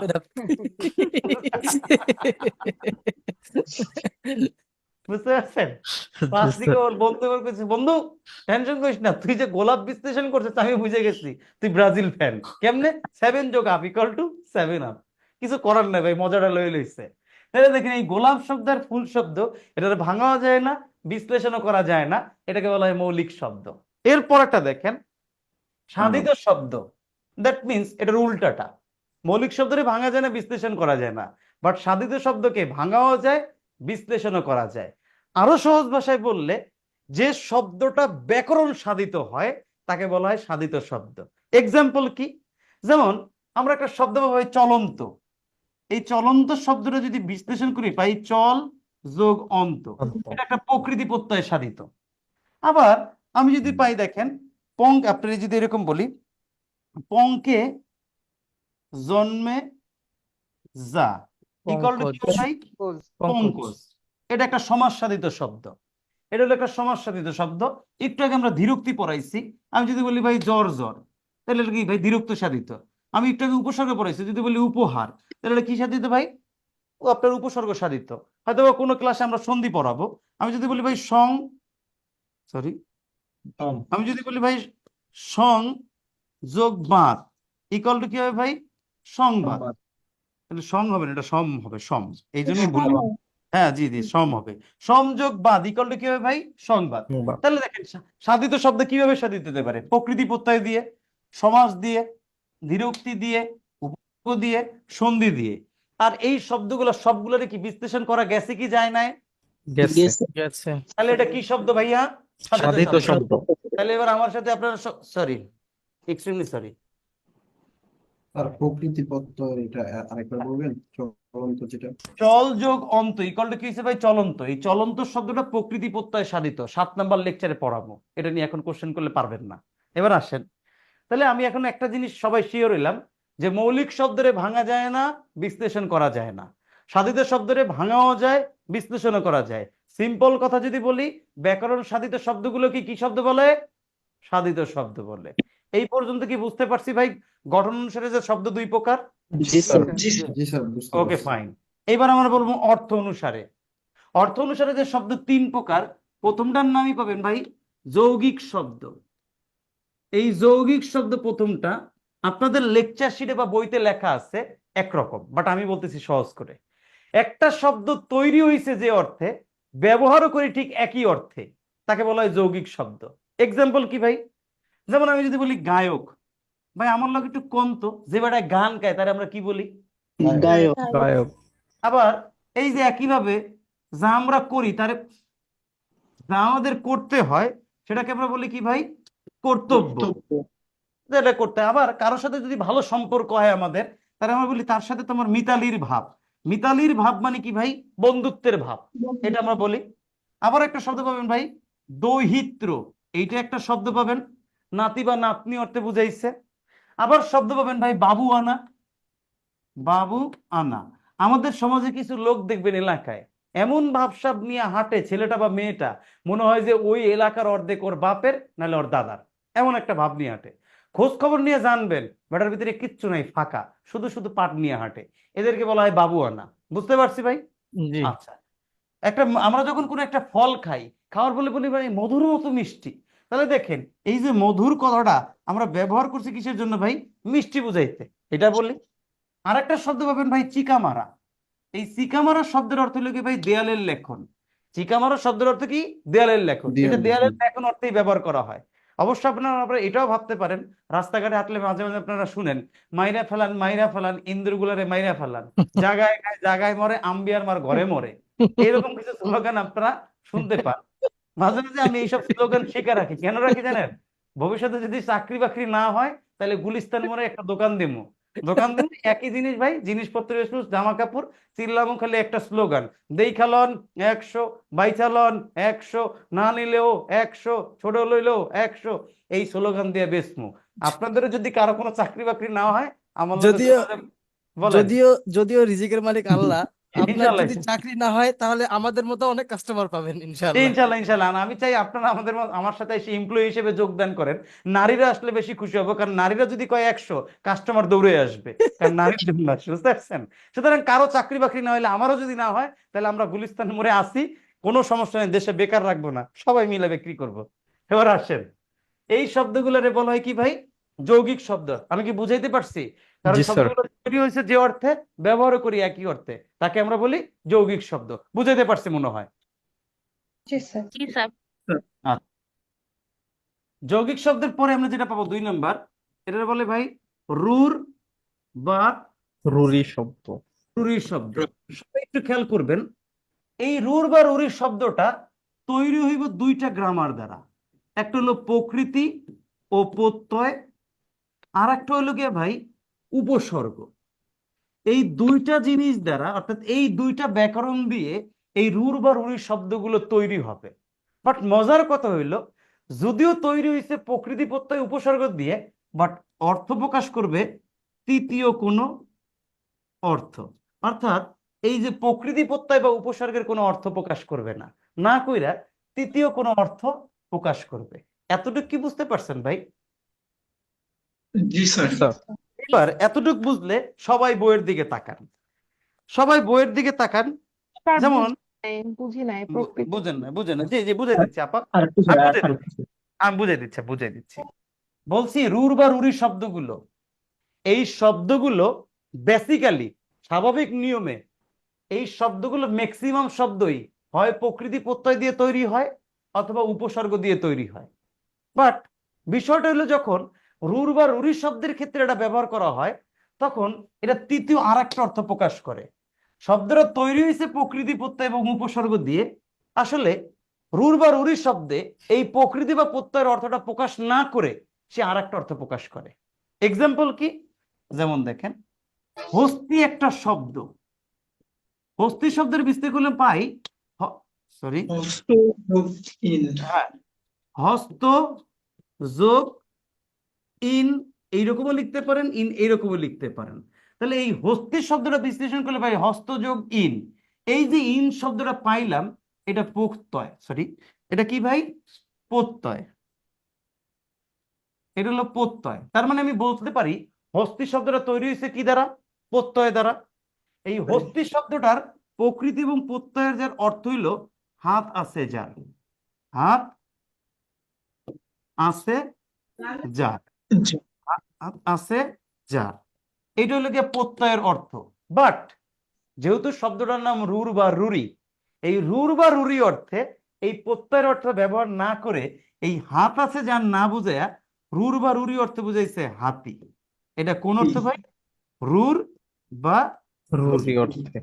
অর্থাৎ হস্তি শব্দটার স্বাভাবিক হস্তযোগ ইন, এটা তৈরি হয়েছে প্রত্যয় দ্বারা, প্রত্যয়ের অর্থ হইল হাত আছে যার। বাট আমাদের এইখানে হস্তি শব্দটার রুর বা রুরি অর্থে ব্যবহার করা হয়েছে কি? হাতি অর্থে। এই জিনিসটাকেই বলা হয় রুর বা রুরি শব্দ। আশা করি এইবার সবাই বুঝাইতে পারছি। স্যার একটা প্রশ্ন ছিল স্যার। প্রশ্ন আগে একটু বলেন বুঝছেন কিনা। হ্যাঁ ঠিক এতটুকু বুঝছি স্যার। এর আগে এখানে লিখছিলেন স্যার। আপনার কোশ্চেন নিচ্ছি, আমি আপনার কোশ্চেন নিচ্ছি। যে আপু কোশ্চেন করছিলেন তিনি বুঝতে পারছেন কিনা? জি স্যার, ক্লিয়ার, থ্যাংক ইউ। আচ্ছা এবার কোশ্চেন করেন ভাইয়া। স্যার ওখানে প্রকৃতি এবং প্রত্যয় প্লাস উপসর্গ ছিল লেখাটা স্যার। তো এখানে যদি উপসর্গ হয় স্যার, উপসর্গ কি সামনে আসবে? আচ্ছা এখানে যে শব্দটা লিখছি উপসর্গ দিয়ে শব্দটা তৈরি হয় নাই, এই শব্দটা তৈরি হচ্ছে প্রত্যয় দ্বারা। ম্যাক্সিমাম শব্দ এখানে প্রত্যয় দ্বারা তৈরি হয়, বুঝতে পারছেন? যেমন আমি আপনাকে একটু দেখাই, আপনি একটা বক্স দেখেন তো, আপনাদের এখানে রুর বা রুরি শব্দ লিখে একটা বক্স পাইছেন কিনা বইয়ে? না স্যার, না না, আপনি যে প্লাস উপসর্গ লিখছিলেন সেজন্য স্যার জিজ্ঞেস করলাম আর কি স্যার। আচ্ছা কোনটা এরকম একটা শব্দ বলেন, আমি বুঝাই দিই আপনাদের। না আপনি না, খুঁজে- আপনি স্যার এর আগে লিখছিলেন স্যার, হস্তি আচ্ছা লেখার আচ্ছা আগে আচ্ছা স্যার। আচ্ছা আচ্ছা, আচ্ছা, আচ্ছা, বুঝতে পারছি বুঝতে পারছি। উপকার শব্দ এটার কথা বলছেন? না, এর একটু আগে লিখছিলেন স্যার, হস্তির আগে লিখছিলেন স্যার। আচ্ছা হস্তির আগে যেটা লিখছিলাম দেখেন তো তার সংজ্ঞা যেটা। জি সংজ্ঞাটা জি সংজ্ঞাটা। এখানে হ্যাঁ এই যে শব্দটা প্রকৃতি প্রত্যয় এবং উপসর্গ দিয়ে তৈরি হবে। জি জি জি, এটা উপসর্গটা এখানে কেন এটা বুঝলাম না স্যার। আচ্ছা উপসর্গ এটা কেন এখানে, মানে শব্দটা আমি বুঝাইতে চাচ্ছি, আপনি সিম্পল বুঝেন, আপনি ধরতে পারেন নাই। বাংলা ভাষায় কিছু শব্দ প্রকৃতি প্রত্যয় এবং উপসর্গ দিয়ে তৈরি হয়, ওই শব্দগুলোর প্রকৃতি প্রত্যয় এবং উপসর্গের অর্থ হইল একটা। বাট যখন শব্দটা রুর বা রুরি অর্থে আসে তখন অর্থ হয় আর একটা। এইবার মনে বুঝতে পারছেন? বুঝতে পারছেন? প্লাসের জায়গায় স্যার কমা দিলে হয়তো ওনার জন্য সহজ হয়ে যেত। বা বুঝতে বললে পারছি। স্যার ও প্রত্যয় বা বুঝতে পারছি, উপসর্গ সরি হতো। সরি সরি ভাই, জি সরি স্যার। এক্সট্রিমলি সরি, আমি বুঝতে পারিনি, এইবার বুঝতে পারছি। বাহ এইবার ঠিক আছে। আসেন এইবার আপনারা একটা বক্স পাইছেন কিনা দেখেন তো ভাই, একটা বক্স যে রুর বা রুরি শব্দ লিখে একটা বক্স পাইছেন কিনা একটু দেখেন তো। জি স্যার। এবার আমি কিছু শব্দ বলি, এই শব্দগুলো সবগুলো রুর বা রুরি শব্দ। এখানে ব্যাখ্যা দেওয়া আছে, ব্যাখ্যাটা বাসায় পড়বেন। গবেষণা, এই শব্দটা গোযোগ এসোনা, গো মানে গরু, এসোনা মানে খোঁজা। প্রকৃতি প্রত্যয়ের অর্থ হলো গরু খোঁজা, বাট রুর বা রুরি অর্থে এই শব্দটা হচ্ছে পর্যালোচনা করা। পর্যালোচনা। আবার তাহলে এই প্রত্যেকটা শব্দ এখানে পড়বো, ভরসা, বাঁশি, পানি, তারপরে এখানে তৈল, পায়তারা, প্রবীণ, সন্দেশ, পলাশ, পাঞ্জাবি, গবাক্ষ। পাঞ্জাবি নিয়ে একটু বুঝাই। পাঞ্জাবি বলতে পাঞ্জাব প্রদেশের মানুষগুলারে বোঝায়। ভারত এবং পাকিস্তানের যে পাঞ্জাব প্রদেশ আছে জি ওই জি। প্রদেশের মানুষকে বোঝায় রুর আপনার যে স্বাভাবিক অর্থে। বাট রুর বা রুরি অর্থে পাঞ্জাবি না বুঝলা আমরা যে পাঞ্জাবি পড়ি সেই পাঞ্জাবিকে বুঝাইছে। আবার সন্দেশ শব্দের অর্থ হলো কি ভাই, স্বাভাবিক শব্দ হলো সংবাদ, বাট রুর বা রুরি অর্থে সন্দেশ শব্দের অর্থ হলো মিষ্টি, এইটা বুঝাইছে। এই পর্যন্ত কি বুঝতে পারছি? জি। তাহলে এই শব্দগুলো সব বুঝতে পারছেন।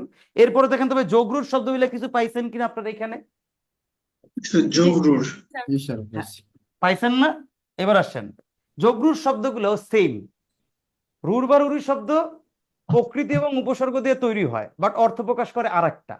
যোগরূঢ় শব্দটাও তৈরি হয় সমাস দিয়ে, বাট অর্থ প্রকাশ করে আরেকটা। এক্সাম্পল কি? যেমন দেখেন, পঙ্কে জন্মে যা ইকুয়াল টু কি ভাই? পঙ্কজ। একটু আবার সবাই একটু বুঝি। পঙ্কে জন্মে যা পঙ্কজ, এটা উপপদ তৎপুরুষ সমাস। এটা উপপদ তৎপুরুষ সমাস। এবার আমার সাথে একটু সবাই খেয়াল করেন, আপনি যে একটা পুকুর ছোটবেলা থেকে যে পুকুর দেখছেন, ইমাজিন করেন সেই পুকুরে পাইছেন কি? শাপলা, শ্যাওলা, লতা পাতা, কচুরিপানা, মাছ বাদ দেন, এবং বিভিন্ন ধরনের বিভিন্ন ধরনের লতা পাতা আছে, পদ্ম ফুলও পাইছেন। এই সব জিনিসই কি একটা পুকুরে থাকে না? জি। শাপলা, লতা পাতা সবগুলো থাকে। বাট তাহলে পঙ্কে জন্মে যা পঙ্কজ, এই পঙ্কজ দ্বারা শাপলা, শ্যাওলা, লতাপাতা, পদ্ম ফুল এবং অন্যান্য ধরনের কচুরিপানা সবগুলোকেই বোঝানোর উচিত ছিল।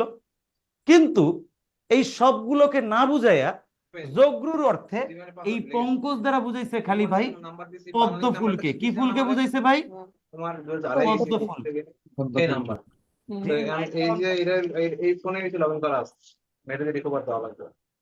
ভাই ভাই ভাই ভাই ফ্যামিলির কথা একটু মিউট করে রাখুন, একটু খেয়াল করি।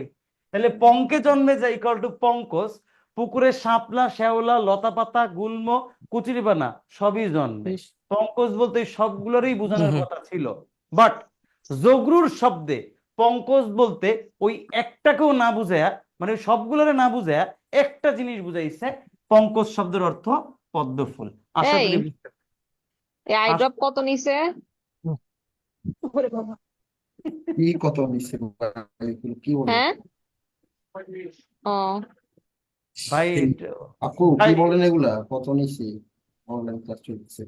আপু একটু মিউট করে বলেন আপু। শেলি আপু।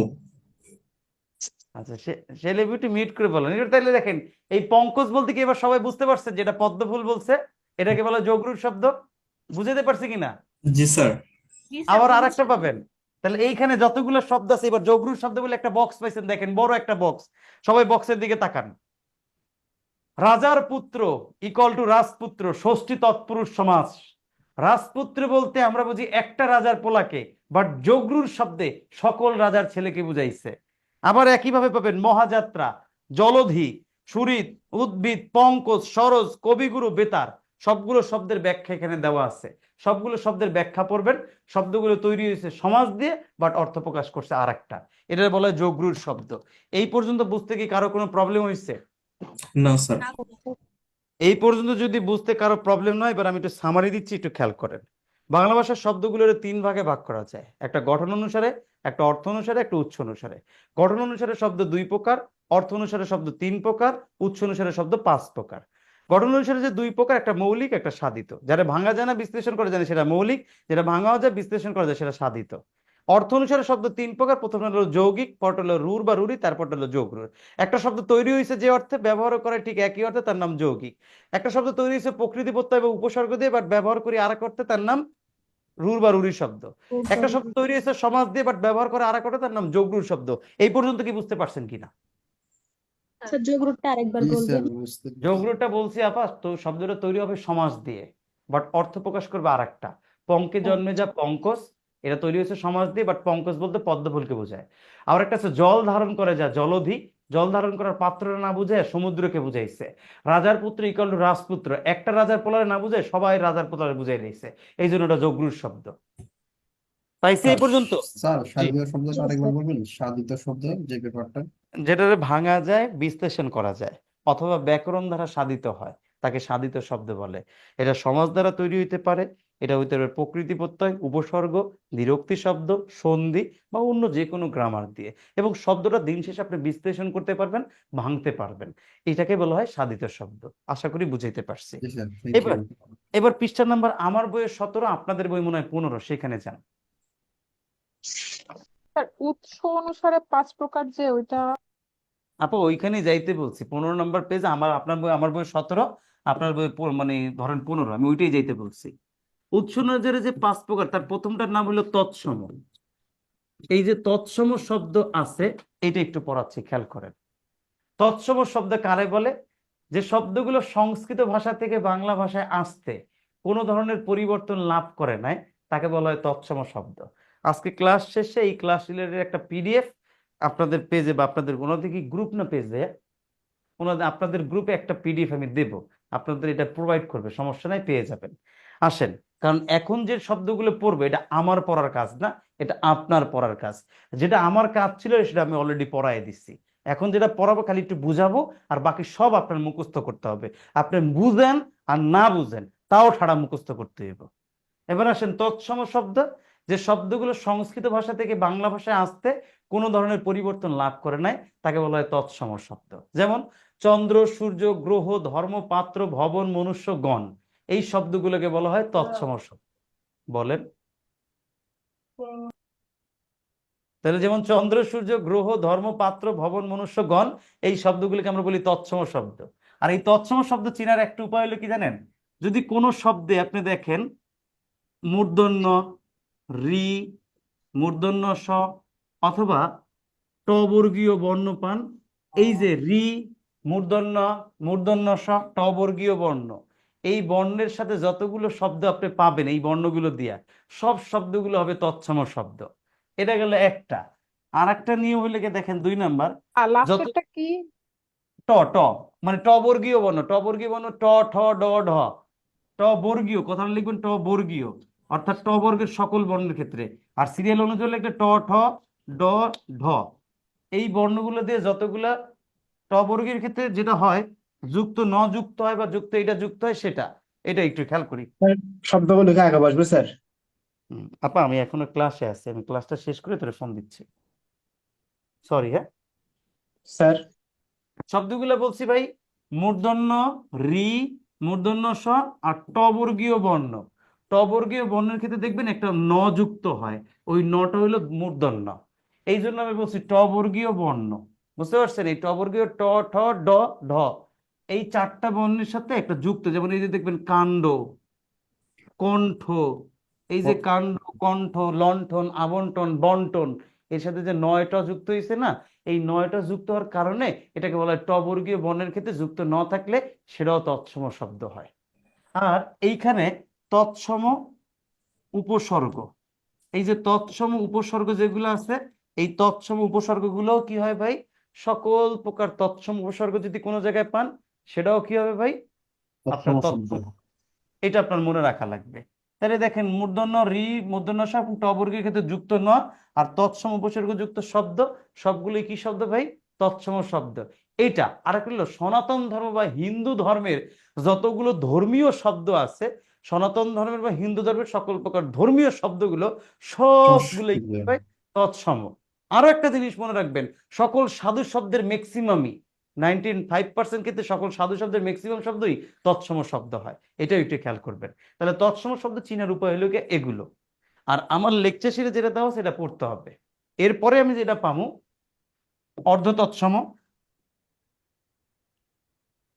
এই অর্ধ তৎসম শব্দ যেটা পাইছি, এই তৎসম শব্দগুলো, অর্ধ তৎসম বলতে যে শব্দগুলো সংস্কৃত ভাষা থেকে বাংলা ভাষায় আসতে হালকা বা কিঞ্চিত পরিবর্তন লাভ করছে তাকে বলা হয় অর্ধ তৎসম শব্দ। এক্সাম্পল কি ভাই? এই যে যে এক্সাম্পল গুলো লিখছি, গিন্নি, বোস্টম, গিন্নি, বোস্টম, কুৎসিত, ছেড়াদ্দ, গিন্নি, বোস্টম, কুৎসিত, ছেড়াদ্দ, জ্যোৎস্না, এই শব্দগুলোকে বলা হয় অর্ধ তৎসম শব্দ। এবং আমি যে 5টা এক্সাম্পল লিখছি, যদি অর্ধ তৎসম থেকে এক্সাম্পল আসে এই 5টা থেকেই আসবে, গিন্নি, বোস্টম, কুৎসিত, ছেড়াদ্দ, জ্যোৎস্না। এর আরো আছে এই শব্দগুলো থেকেই মোটামুটি আসে। এই 5টা শব্দ মনে রাখলেই চলবে। এই 5টা শব্দের নাম অর্ধ তৎসম শব্দ। কি তৎসম শব্দ? উত্তর অর্ধ তৎসম শব্দ। এরপরে যেটা পামু তার নাম হলো গিয়ে ভাই তদ্ভব শব্দ। এই তদ্ভব শব্দ কোনগুলো? তদ্ভব শব্দের আরেক নাম ভাই খাঁটি বাংলা শব্দ। খাঁটি বাংলা শব্দ, তদ্ভব শব্দের নাম আর খাঁটি বাংলা শব্দ। এই তদ্ভব শব্দের আরেকটা নাম, এটাকে বলা হয় চলিত ভাষা। এটার আরেকটা নাম চলিত ভাষা। আর বর্তমানে আমরা যে ভাষায় কথাগুলো বলি না, হাত পা নাক কান চোখ, এবং আমি আর আপনি যে ভাষায় কথাগুলো কইতেছি সবগুলোই তদ্ভব শব্দ। তাহলে এবার একটু খেয়াল করি, সংস্কৃত শব্দ থেকে বাংলা, সরি, তৎসম শব্দ কারে বলে? যে শব্দগুলো সংস্কৃত ভাষা থেকে বাংলা ভাষায় আসতে কোনো ধরনের পরিবর্তন লাভ করে নাই, তাকে বলা হয় তৎসম শব্দ। যে শব্দগুলো সংস্কৃত ভাষা থেকে আসতে বাংলা ভাষায় আসতে হালকা বা কিঞ্চিত পরিবর্তন লাভ করছে তার নাম অর্ধ তৎসম শব্দ। আর যে শব্দগুলো পুরোপুরি বাংলা ভাষায় আসতে পরিবর্তন লাভ করছে, সম্পূর্ণ পরিবর্তন, অর্থাৎ সংস্কৃত ভাষা থেকে বাংলা ভাষা আসতে সম্পূর্ণ পরিবর্তন লাভ করছে, তার নাম তদ্ভব শব্দ। তদ্ভব শব্দের আরেক নাম খাঁটি বাংলা শব্দ, এটাকে কেউ চলিত ভাষাও বলে। আমাদের বইয়ে তৎসম, অর্ধ তৎসম, তদ্ভব লিখে এক্সাম্পল গুলো দেওয়া আছে, এক্সাম্পল গুলো পড়বেন। এরপরে যেটা আছে তার নাম হইল ভাই দেশি শব্দ। 4 নম্বর আমরা যেটা পাই দেশি শব্দ। এই দেশি শব্দ কোনগুলা ভাই?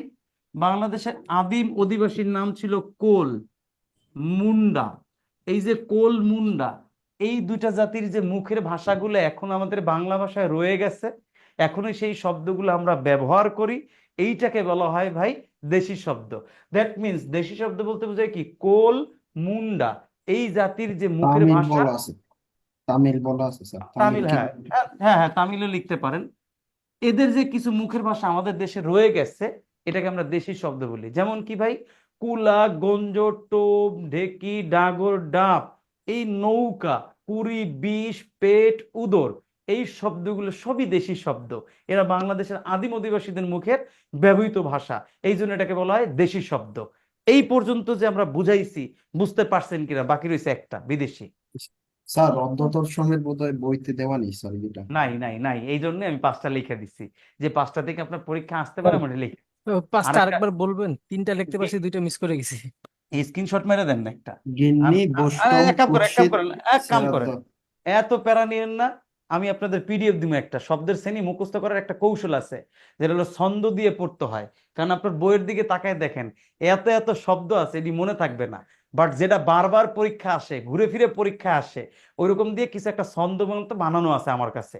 ওই ছন্দের মতো যে বানানো আছে, তৎসম শব্দের ছন্দ পড়বেন, তদ্ভব শব্দের ছন্দ পড়বেন, অর্ধ তৎসম ছন্দ পড়বেন, দেশি শব্দের, বিদেশি শব্দের, আরবি শব্দের, তুর্কি শব্দের, ফরাসি শব্দের, তোলন্দাজ শব্দের, বুঝতে পারছেন? এই জি শব্দগুলোর ছন্দ দিয়ে আমার কাছে আছে। জি স্যার, সুতরাং এই তাহলে বেটার বইটা হবে স্যার। পড়তে পারলে তো ভালো, আর যদি না পারেন আমি আপনাদেরকে দিয়ে দিব, এখনই আপনাদের দিয়ে দিবে হোয়াটসঅ্যাপ গ্রুপে, আমি আপনাকে এখনই দিয়ে দিবে, বুঝতে জি পারছি আমার ক্লাসটা শেষ করে। আর জি আগে আমি একটু বলে রাখি, সরি টু সে, আমাকে আপনারা সবাই একটু আজকের জন্য মাফ করবেন। আপনাদের একটা টপিক আমি পড়াইতে পারি না, লেকচার 1-এর ধ্বনির পরিবর্তন। আমাকে যদি আপনারা মাফ করেন আমি খুশি হই। 3 নম্বর লেকচার আমি কথা দিলাম প্রথমেই পড়াই নেবে, এটা ধ্বনি পরিবর্তন আমি পড়াবই। আমাকে একটু মাফ করেন, কারণ এই ক্লাসটা শেষ করে আমার একটু যেতে হবে। বুঝতে পারছি ভাই? স্যার একটা প্রশ্ন বলেন, ছিল স্যার। প্রশ্নটা স্যার পরে করেন, আগে মাফ করেন। মাপ স্যার। আগে ঠিক আছে, বলেন, প্রশ্ন করেন। সংস্কৃত আর তৎসম কথাটা কি একই স্যার? এক সেম কথা স্যার? এক এক এক সংস্কৃত আর তৎসম কথা এক। স্যার যদি স্যার একই হয় স্যার, সংস্কৃত থেকে যে শব্দগুলো স্যার এসেছে স্যার কোনো পরিবর্তন ছাড়াই, এটাকে তৎসম শব্দ বলা হয়। এরকম হ্যাঁ, কেন স্যার? এটা কেন? এরকম কেন স্যার? ও সংস্কৃত আচ্ছা শব্দ থেকে কোন কোন আচ্ছা, কোন বুঝছি বুঝছি বুঝছি পরিবর্তন বুঝছি ছাড়াই। বুঝছি। বেসিক্যালি ওটার নাম ছিল প্রথমে সংস্কৃত, পরবর্তীতে এটা বিবর্তিত, এটার নাম হয়ে গেছে তৎসম। বুঝতে পারছেন? বাট ওটা আসছে সংস্কৃত থেকে, যেটাই বুঝতে সংস্কৃত পারছেন? ওইটাই তৎসম। হ্যাঁ, ওইটাই। আগে ছিল যেটাই সংস্কৃত, ওই সংস্কৃত থেকে বিবর্তিত হইতে হইতে কালের পরিক্রমায় পরবর্তীতে এর নাম ধারণ করছে তৎসম। এইটাই, আর কিছু না, দুটোই একই জিনিস। বুঝতে পারছি? এবার আসেন দেশি শব্দের পর বিদেশি শব্দ। যে শব্দগুলো বাংলাদেশে কিরকম আসে দেখেন, রাজনৈতিক, ধর্মীয়, প্রশাসনিক, সাংস্কৃতিক এবং বাণিজ্যিক কারণে বিদেশিরা আমাদের দেশে আসছেন। আসার কারণে তাদের মুখের ভাষা এবং আমাদের মুখের ভাষা সব এক হয়ে একই জায়গায় মিলে গেছে। এই মিলে যাওয়ার পর এখন ভাষাগুলো আমরা বাংলায় ব্যবহার করছি অনবরত, বাট নাম দিছি বিদেশি শব্দ নামে, ব্যবহার করতেছি বাংলায়। এইরকম শব্দগুলোর ভিতরে কি আছে ভাই? সবাই যদি লেকচার শিটের দিকে তাকান বা বইয়ের দিকে, এই যে বিদেশি শব্দ লেখা যা দিছে, মাথা ঘুরে যাবে। আরবি, জি স্যার, ফার্সি, অনেকগুলা। আরবি, ফার্সি, তুর্কি, পর্তুগিজ, ইংরেজি, ইংরেজির উচ্চারণ আবার আছে। পরের পৃষ্ঠা উল্টায় দেখেন, ফার্সি শব্দ আছে, মিশ্র শব্দ আছে, অনেকগুলা দিচ্ছে। এই শব্দগুলো যদি এখান থেকে পড়েন, মাথাটা চেঞ্জ হয়ে যাবে, ঘুরে যাবে। প্রথম যে কাজ করবেন, আগে প্রিভিয়াস কোশ্চেন পড়বেন, পড়ার পর ভিতরে এটা রিডিং পড়বেন, তাহলে বুঝবেন। আর আমি একটু পর একটা পিডিএফ আপনাদেরকে দিচ্ছি, ওই পিডিএফটা থেকে মিলাই মিলে পড়েন, ওইখানে মোস্ট ইম্পর্টেন্ট অংশ দেওয়া আছে যেটা আপনার পরীক্ষা আসবে। বুঝতে পারছি? আপনার এতটুকু কাজ আমি সহজ করে দিলাম। বুঝতে পারছি? জি স্যার, থ্যাংক ইউ স্যার। আচ্ছা, এই পিডিএফটা আমি নিজে পড়ি, আমার নিজের পড়ার জন্য ওটা আপনাদেরকে আমি দিচ্ছি, শেয়ার করছি। আর একটা দেখেন তো, আপনাদের এই লেকচার শিটের লাস্টে কোনো জায়গায় মিশ্র শব্দ বলে কিছু পাইছেন কিনা? মিশ্র শব্দ পৃষ্ঠা নাম্বার হলো কি আমার এখানে 20, আপনাদের পাইছেন। ওইখানে দেখেন মিশ্র শব্দ বলে কিছু একটা বক্স দেওয়া আছে। এইখানে যেই কটা মিশ্র শব্দ আছে একটা বাদ দিবেন না ভাই, পড়বেন। মিশ্র শব্দ মানে কি, দুইটা শব্দ মিলে একটা শব্দ হলে ওটা বলে মিশ্র শব্দ। ঠিক মিশ্র শব্দের নিচে দেখেন অন্যান্য ভাষার শব্দ পাইছেন, এই শব্দগুলো সহজ আছে, এই শব্দগুলো পড়বেন। যেমন জাপানি শব্দ আছে, ক্যারাটে, রিক্সা, জুডো, সিডাকি, এটি মুখস্থ করতে হবে। ওলন্দাজ, জার্মান, গ্রিক শব্দ এটা পড়বেন। এই চীনা শব্দ, গুজরাটি, বর্মী, মালয়, তিব্বত, এই বক্সে যে কয়টা আছে মোস্ট ইম্পর্টেন্ট, এই কটা পড়লেই চলবে। বার্মার শব্দ আছে লুঙ্গি, ফুঙ্গি। এই শব্দের লুঙ্গি মানে কি হালকা বাতাসে, লুঙ্গি আকাশে, এটা বলার দরকার নাই। বাট এখানে ফুঙ্গি বলে যে শব্দটা আছে, এই ফুঙ্গি লেগে মারমায়, দ্যাট মিনস মায়ানমারে যারা ভিক্ষা করে এদেরকে বলা হয় ফুঙ্গি। আর বাকি যতগুলো শব্দ আছে এর ভিতরে আপনি একটা জায়গায় পাবেন ফরাসি শব্দ, উপরে আছে ফরাসি শব্দের ভিতরে সবই আছে উপরে 19 নম্বর পৃষ্ঠায় ফরাসি শব্দ বলে কিছু দেওয়া আছে, সবগুলো ইম্পর্টেন্ট। আমি যে পোস্টটা দিব একটু পর আপনার হোয়াটসঅ্যাপ গ্রুপে, ওটা থেকে বেশি পড়বেন, ওটা বেশি ইম্পর্টেন্ট। স্যার এতগুলা কি মনে রাখা সম্ভব? আপা এই এতগুলো মনে রাখতে পারবেন না দেখে তো ছন্দ আকারে কমায়া দিছি, যেটা পড়লে আপনার পরীক্ষায় বারবার আসে ওইটা পাবেন। এই কথাই তো বারবার আমি আপনাকে বলতেছি যে একটু পর আপনার হোয়াটসঅ্যাপ গ্রুপে কিছু একটা যাবে। হোয়াটসঅ্যাপ গ্রুপ আছে তো অফিশিয়ালি দিচ্ছে আপনাদের, এই যে রাকিব ভাই দিবে, আমি রাকিব ভাইকে দিচ্ছি, রাকিব ভাই আপনাদেরকে দিয়ে দিবে, আপনার সঠিক সময় পেয়ে যাবেন। বুঝতে পারছেন? স্যার জি স্যার বলেন। একটা প্রশ্ন দিবেন স্যার 18 বলেন। পৃষ্ঠা প্রত্যেক শব্দের মধ্যে স্যার হ্যাঁ বলেন 18 বলেন। পৃষ্ঠা 18 পৃষ্ঠায় প্রত্যেক শব্দের মধ্যে লাস্টে দুটো শব্দ আছে স্যার, কার্তুস এবং তুরুপ। এটা কেটে দেন, কেটে দেন। স্যার এই দুটো হবে স্যার, একটা ফরাসি একটা ওলন্দাজ স্যার, এটা ভুল হ্যাঁ স্যার? কেটে দেন, কেটে দেন, হ্যাঁ ভুল, এটা ভুল, কেটে দেন, কেটে দেন। আর এটা ভুল বলতে পারি না, হ্যাঁ এটা কাটেন, এটা ভুল বলতে পারি না কেন জানেন, নতুন আপডেট বই অনুসারে এটা রাইট, বাট আমাদের 2025 সালে বই আসবে আগেরটা, আগের বই অনুযায়ী আবার এটা রাইট না। স্যার কোনটা? পর্তুগিজ শব্দের লাস্টে দুটো আছে কার্তুস আর তুরুপ, তুরুপ একটা ওলন্দাজ কার্তুস, ফরাসি। আর একটা ফরাসি। কার্তুস, হরতন, রুইতন, এরকম পাবেন। ফরাসি শব্দে পাবেন কার্তুস, কুপন, রেস্তোরাঁ, কার্তুসটা পাবেন ফরাসি, কার্তুস, কুপন, ডিপো, রেস্তোরাঁ এগুলো পাবেন। আর ওলন্দাজ শব্দে পাবেন ইস্কাবন, টেক্কা, হরতন, রুইতন এগুলো পাবেন। তুর্কি শব্দে পাবেন চাকর, চাকু, তোপ, দারোগা, বাবুর্চি এরকম কিছু শব্দ পাবেন। আবার পর্তুগিজ শব্দে পাবেন আনারস, আলপিন, পেয়ারা, পাদ্রি, বালতি, কেয়ারা, সাবান, গোডাউন এরকম করে অনেকগুলো শব্দ পাবেন, এটি একটু পড়তে হবে। চীনা শব্দে চা, চিনি, লিচু, জাপানি শব্দে রিক্সা, হারিকিরি, জুডো, হাসনেনা, সুনামি এই শব্দগুলো পাবেন। মারমার শব্দের লুঙ্গি, ফুঙ্গি। এবার গুজরাটি শব্দ আছে চাহিদা, শিখ, এরকম অনেকগুলো শব্দ আছে, এটি সবই পড়বেন। দেখেন আপনাদের পড়াতে পড়তে আমারও মুখস্থ হয়েছে, আর এটি আমারও লাগে, বাট এইটা আপনার তো মুখস্থ করতে হবে। আমি আপনার ওইটা দিয়ে দিব, মনে আপনার এই হোয়াটসঅ্যাপে দিবে, ওটা পেয়ে যাবেন। আজকের ক্লাস আমাদের 2 নম্বর লেকচার শেষ করছি। আমি বোকামিটা করছি 2 নম্বর লেকচারের শব্দের শ্রেণীবিভাগটা আজকে না পড়ে নেক্সট ক্লাসে পড়ে, আগের ক্লাসে ধ্বনি পরিবর্তন পড়াইতাম, এটা বেশি ভালো ছিল। বাট আমি আপনাদের প্রত্যেকের কাছে আগে একটু মাপ চেয়ে নিচ্ছি, ক্ষমা প্রার্থী, আমি কথা দিয়ে কথা রাখতে পারি নাই। বাট 3 নম্বর লেকচার আমি প্রথমেই ধ্বনির পরিবর্তনটা পড়াবো। আর রাতে এখন 11টা বাজে, আমার একটু কাজ আছে, আমি নিজে একটু যাব। আপনাদের পুরো লেকচার 2 আমি শেষ করছি। লেকচার 2 নিয়ে কারো কোনো প্রবলেম আছে কিনা বলেন? স্যার এখন আমাদেরকে একটু পড়তে হবে, তাহলে না প্রবলেম গুলো স্যার ইজিলি ফাইন্ড আউট করা যাবে। সেটা তো আমি আপনাকে প্রথমেই বলছি, লেকচার 3 আগে আপনার লেকচার 2 এর আপু আমি বলি, লেকচার 3 এর লেকচার 2 এর যতগুলো পড়াইছি, যতগুলো প্রবলেম থাকে বলবেন। আগে লেকচার 3 এ যে প্রবলেম সলভ করবো, সলভ করার পর ধ্বনির পরিবর্তন পড়বো, পড়ার পর আমরা 3 নম্বর লেকচার টপিক পড়বো। এবার আপু প্রশ্ন করেন। স্যার উপসর্গের যে অর্থ তো দোপতা আছে জিনিস আছে, ওটা মানে কি? বিষয় এটা বুঝেন না, বুঝাই দিব এটা। জি আসেন, উপসর্গের অর্থবাচকতা নেই কিন্তু অর্থদ্যোতকতা আছে। অর্থবাচকতা মানে কি, উপসর্গের নিজস্ব কোনো অর্থ নাই কিন্তু অন্য কোনো শব্দের আগে বসলে অর্থ প্রকাশ করে। যেমন সিম্পল ভাবে দেখেন তো, এই উপসর্গের কি কোনো অর্থ আছে? আমার আগে কোন আপনি নাই। ম্যাডাম যিনি কোশ্চেন করছেন আমার সাথে কথা বলেন, উপসর্গের কোনো অর্থ আছে? জি না উপসর্গের কোনো অর্থ আছে কিনা আমার বলেন? না না নাই। বাট এই যেহেতু এটার কোনো অর্থ নাই, তার মানে এটা নিজস্ব কোনো অর্থবাচকতা নাই। বাট উপসর্গটার পরে যদি হাল লাগাই দিই তাহলে কি হয়ে যায় ভাই? উপহার। এবার দেখেন তো উপহার শব্দের অর্থ হয়েছে কিনা ম্যাডাম? জি স্যার, অর্থ হয়েছে স্যার। মানে উনি শুনতেছেন না নাকি? কোশ্চেন করছে, উনি কোশ্চেন কোশ্চেন করে উনি উদা হয়ে জি গেছে, আমি স্যার, বুঝলাম। জি স্যার। তাহলে দেখেন এই উপসর্গের কোনো অর্থ নাই, বাট হার শব্দের আগে বসে উপহার হয়েছে। এই যে উপসর্গের নিজস্ব কোনো অর্থ নাই, এটাকে বলে অর্থবাচকতা নেই। কিন্তু অন্য শব্দের আগে বসে যখন অর্থ প্রকাশ করে এইটাকেই বলে অর্থদ্যোতকতা। যেমন আমি যদি আর এটার লগে লাগাই কার, তাহলে কি হবে ভাই? উপকার। এই স্বাভাবিক এই উপসর্গের অর্থ নাই, এটা অর্থবাচকতা নেই। কিন্তু এই কার শব্দের আগে বসে অর্থ তৈরি করছে, এটাকে বলে অর্থদ্যোতকতা। দ্যাট মিনস উপসর্গের অর্থবাচকতা নেই, কিন্তু অর্থদ্যোতকতা আছে। এইবার আর কারো কোনো প্রশ্ন নাই মনে হয়? জি না বলেন স্যার স্যার, একটা প্রশ্ন আপনি স্যার। আপনি স্যার যেতে পারেন। বলেন স্যার বলেন একটা প্রশ্ন বলেন। করি স্যার। রূপ কোন ভাষা শব্দ? স্যার গণপ্রজাতন্ত্রী, মহাপরিচালক এবং অধ্যাদেশ, এই শব্দগুলো স্যার আমরা আগে কোথাও স্যার পাই নাই স্যার তৎসমের মধ্যে, কিন্তু এখানে পেলাম স্যার। গণপ্রজাতন্ত্রী অ্যাকচুয়ালি কি ভাই? অধ্যাদেশ, মহাপরিচালক, সচিবালয়। আচ্ছা, এটা খেয়াল হয়তো আমরা করেন। আমরা আগে সচিবালয় হয়তো বই পাই। সচিবালয় শব্দটা হলো পারিভাষিক শব্দ, সেক্রেটারিয়েট এটা পারিভাষিক শব্দ। গণপ্রজাতন্ত্রী বানানে মূর্ধন্য আছে, দ্যাট ইজ হুয়াই এটা হলো কি আপনার সংস্কৃত শব্দ। আর কি বললেন ভাই? আর রূপ কোন মহাপরিচালক, ভাষা শব্দ? অধ্যাদেশ, অধ্যাদেশ, মহাপরিচালক। আচ্ছা, অধ্যাদেশ মহাপরিচালক। অধ্যাদেশ শব্দে এখানে একটা বিষয় লিখে জ ফলার নিয়মে, জ ফলার একটা নিয়ম হয়। আবার কিছু শব্দ স্বাভাবিকভাবেই ও জন্মের সৃষ্টিতে কোনো নিয়ম টিয়ম মানে নাই, এমনি সংস্কৃত হয়। এই যে অধ্যাদেশ আর যেগুলো আছে ওগুলো স্বাভাবিক ওইভাবেই, যেটা সংস্কৃত শব্দেই, বুঝতে পারছেন?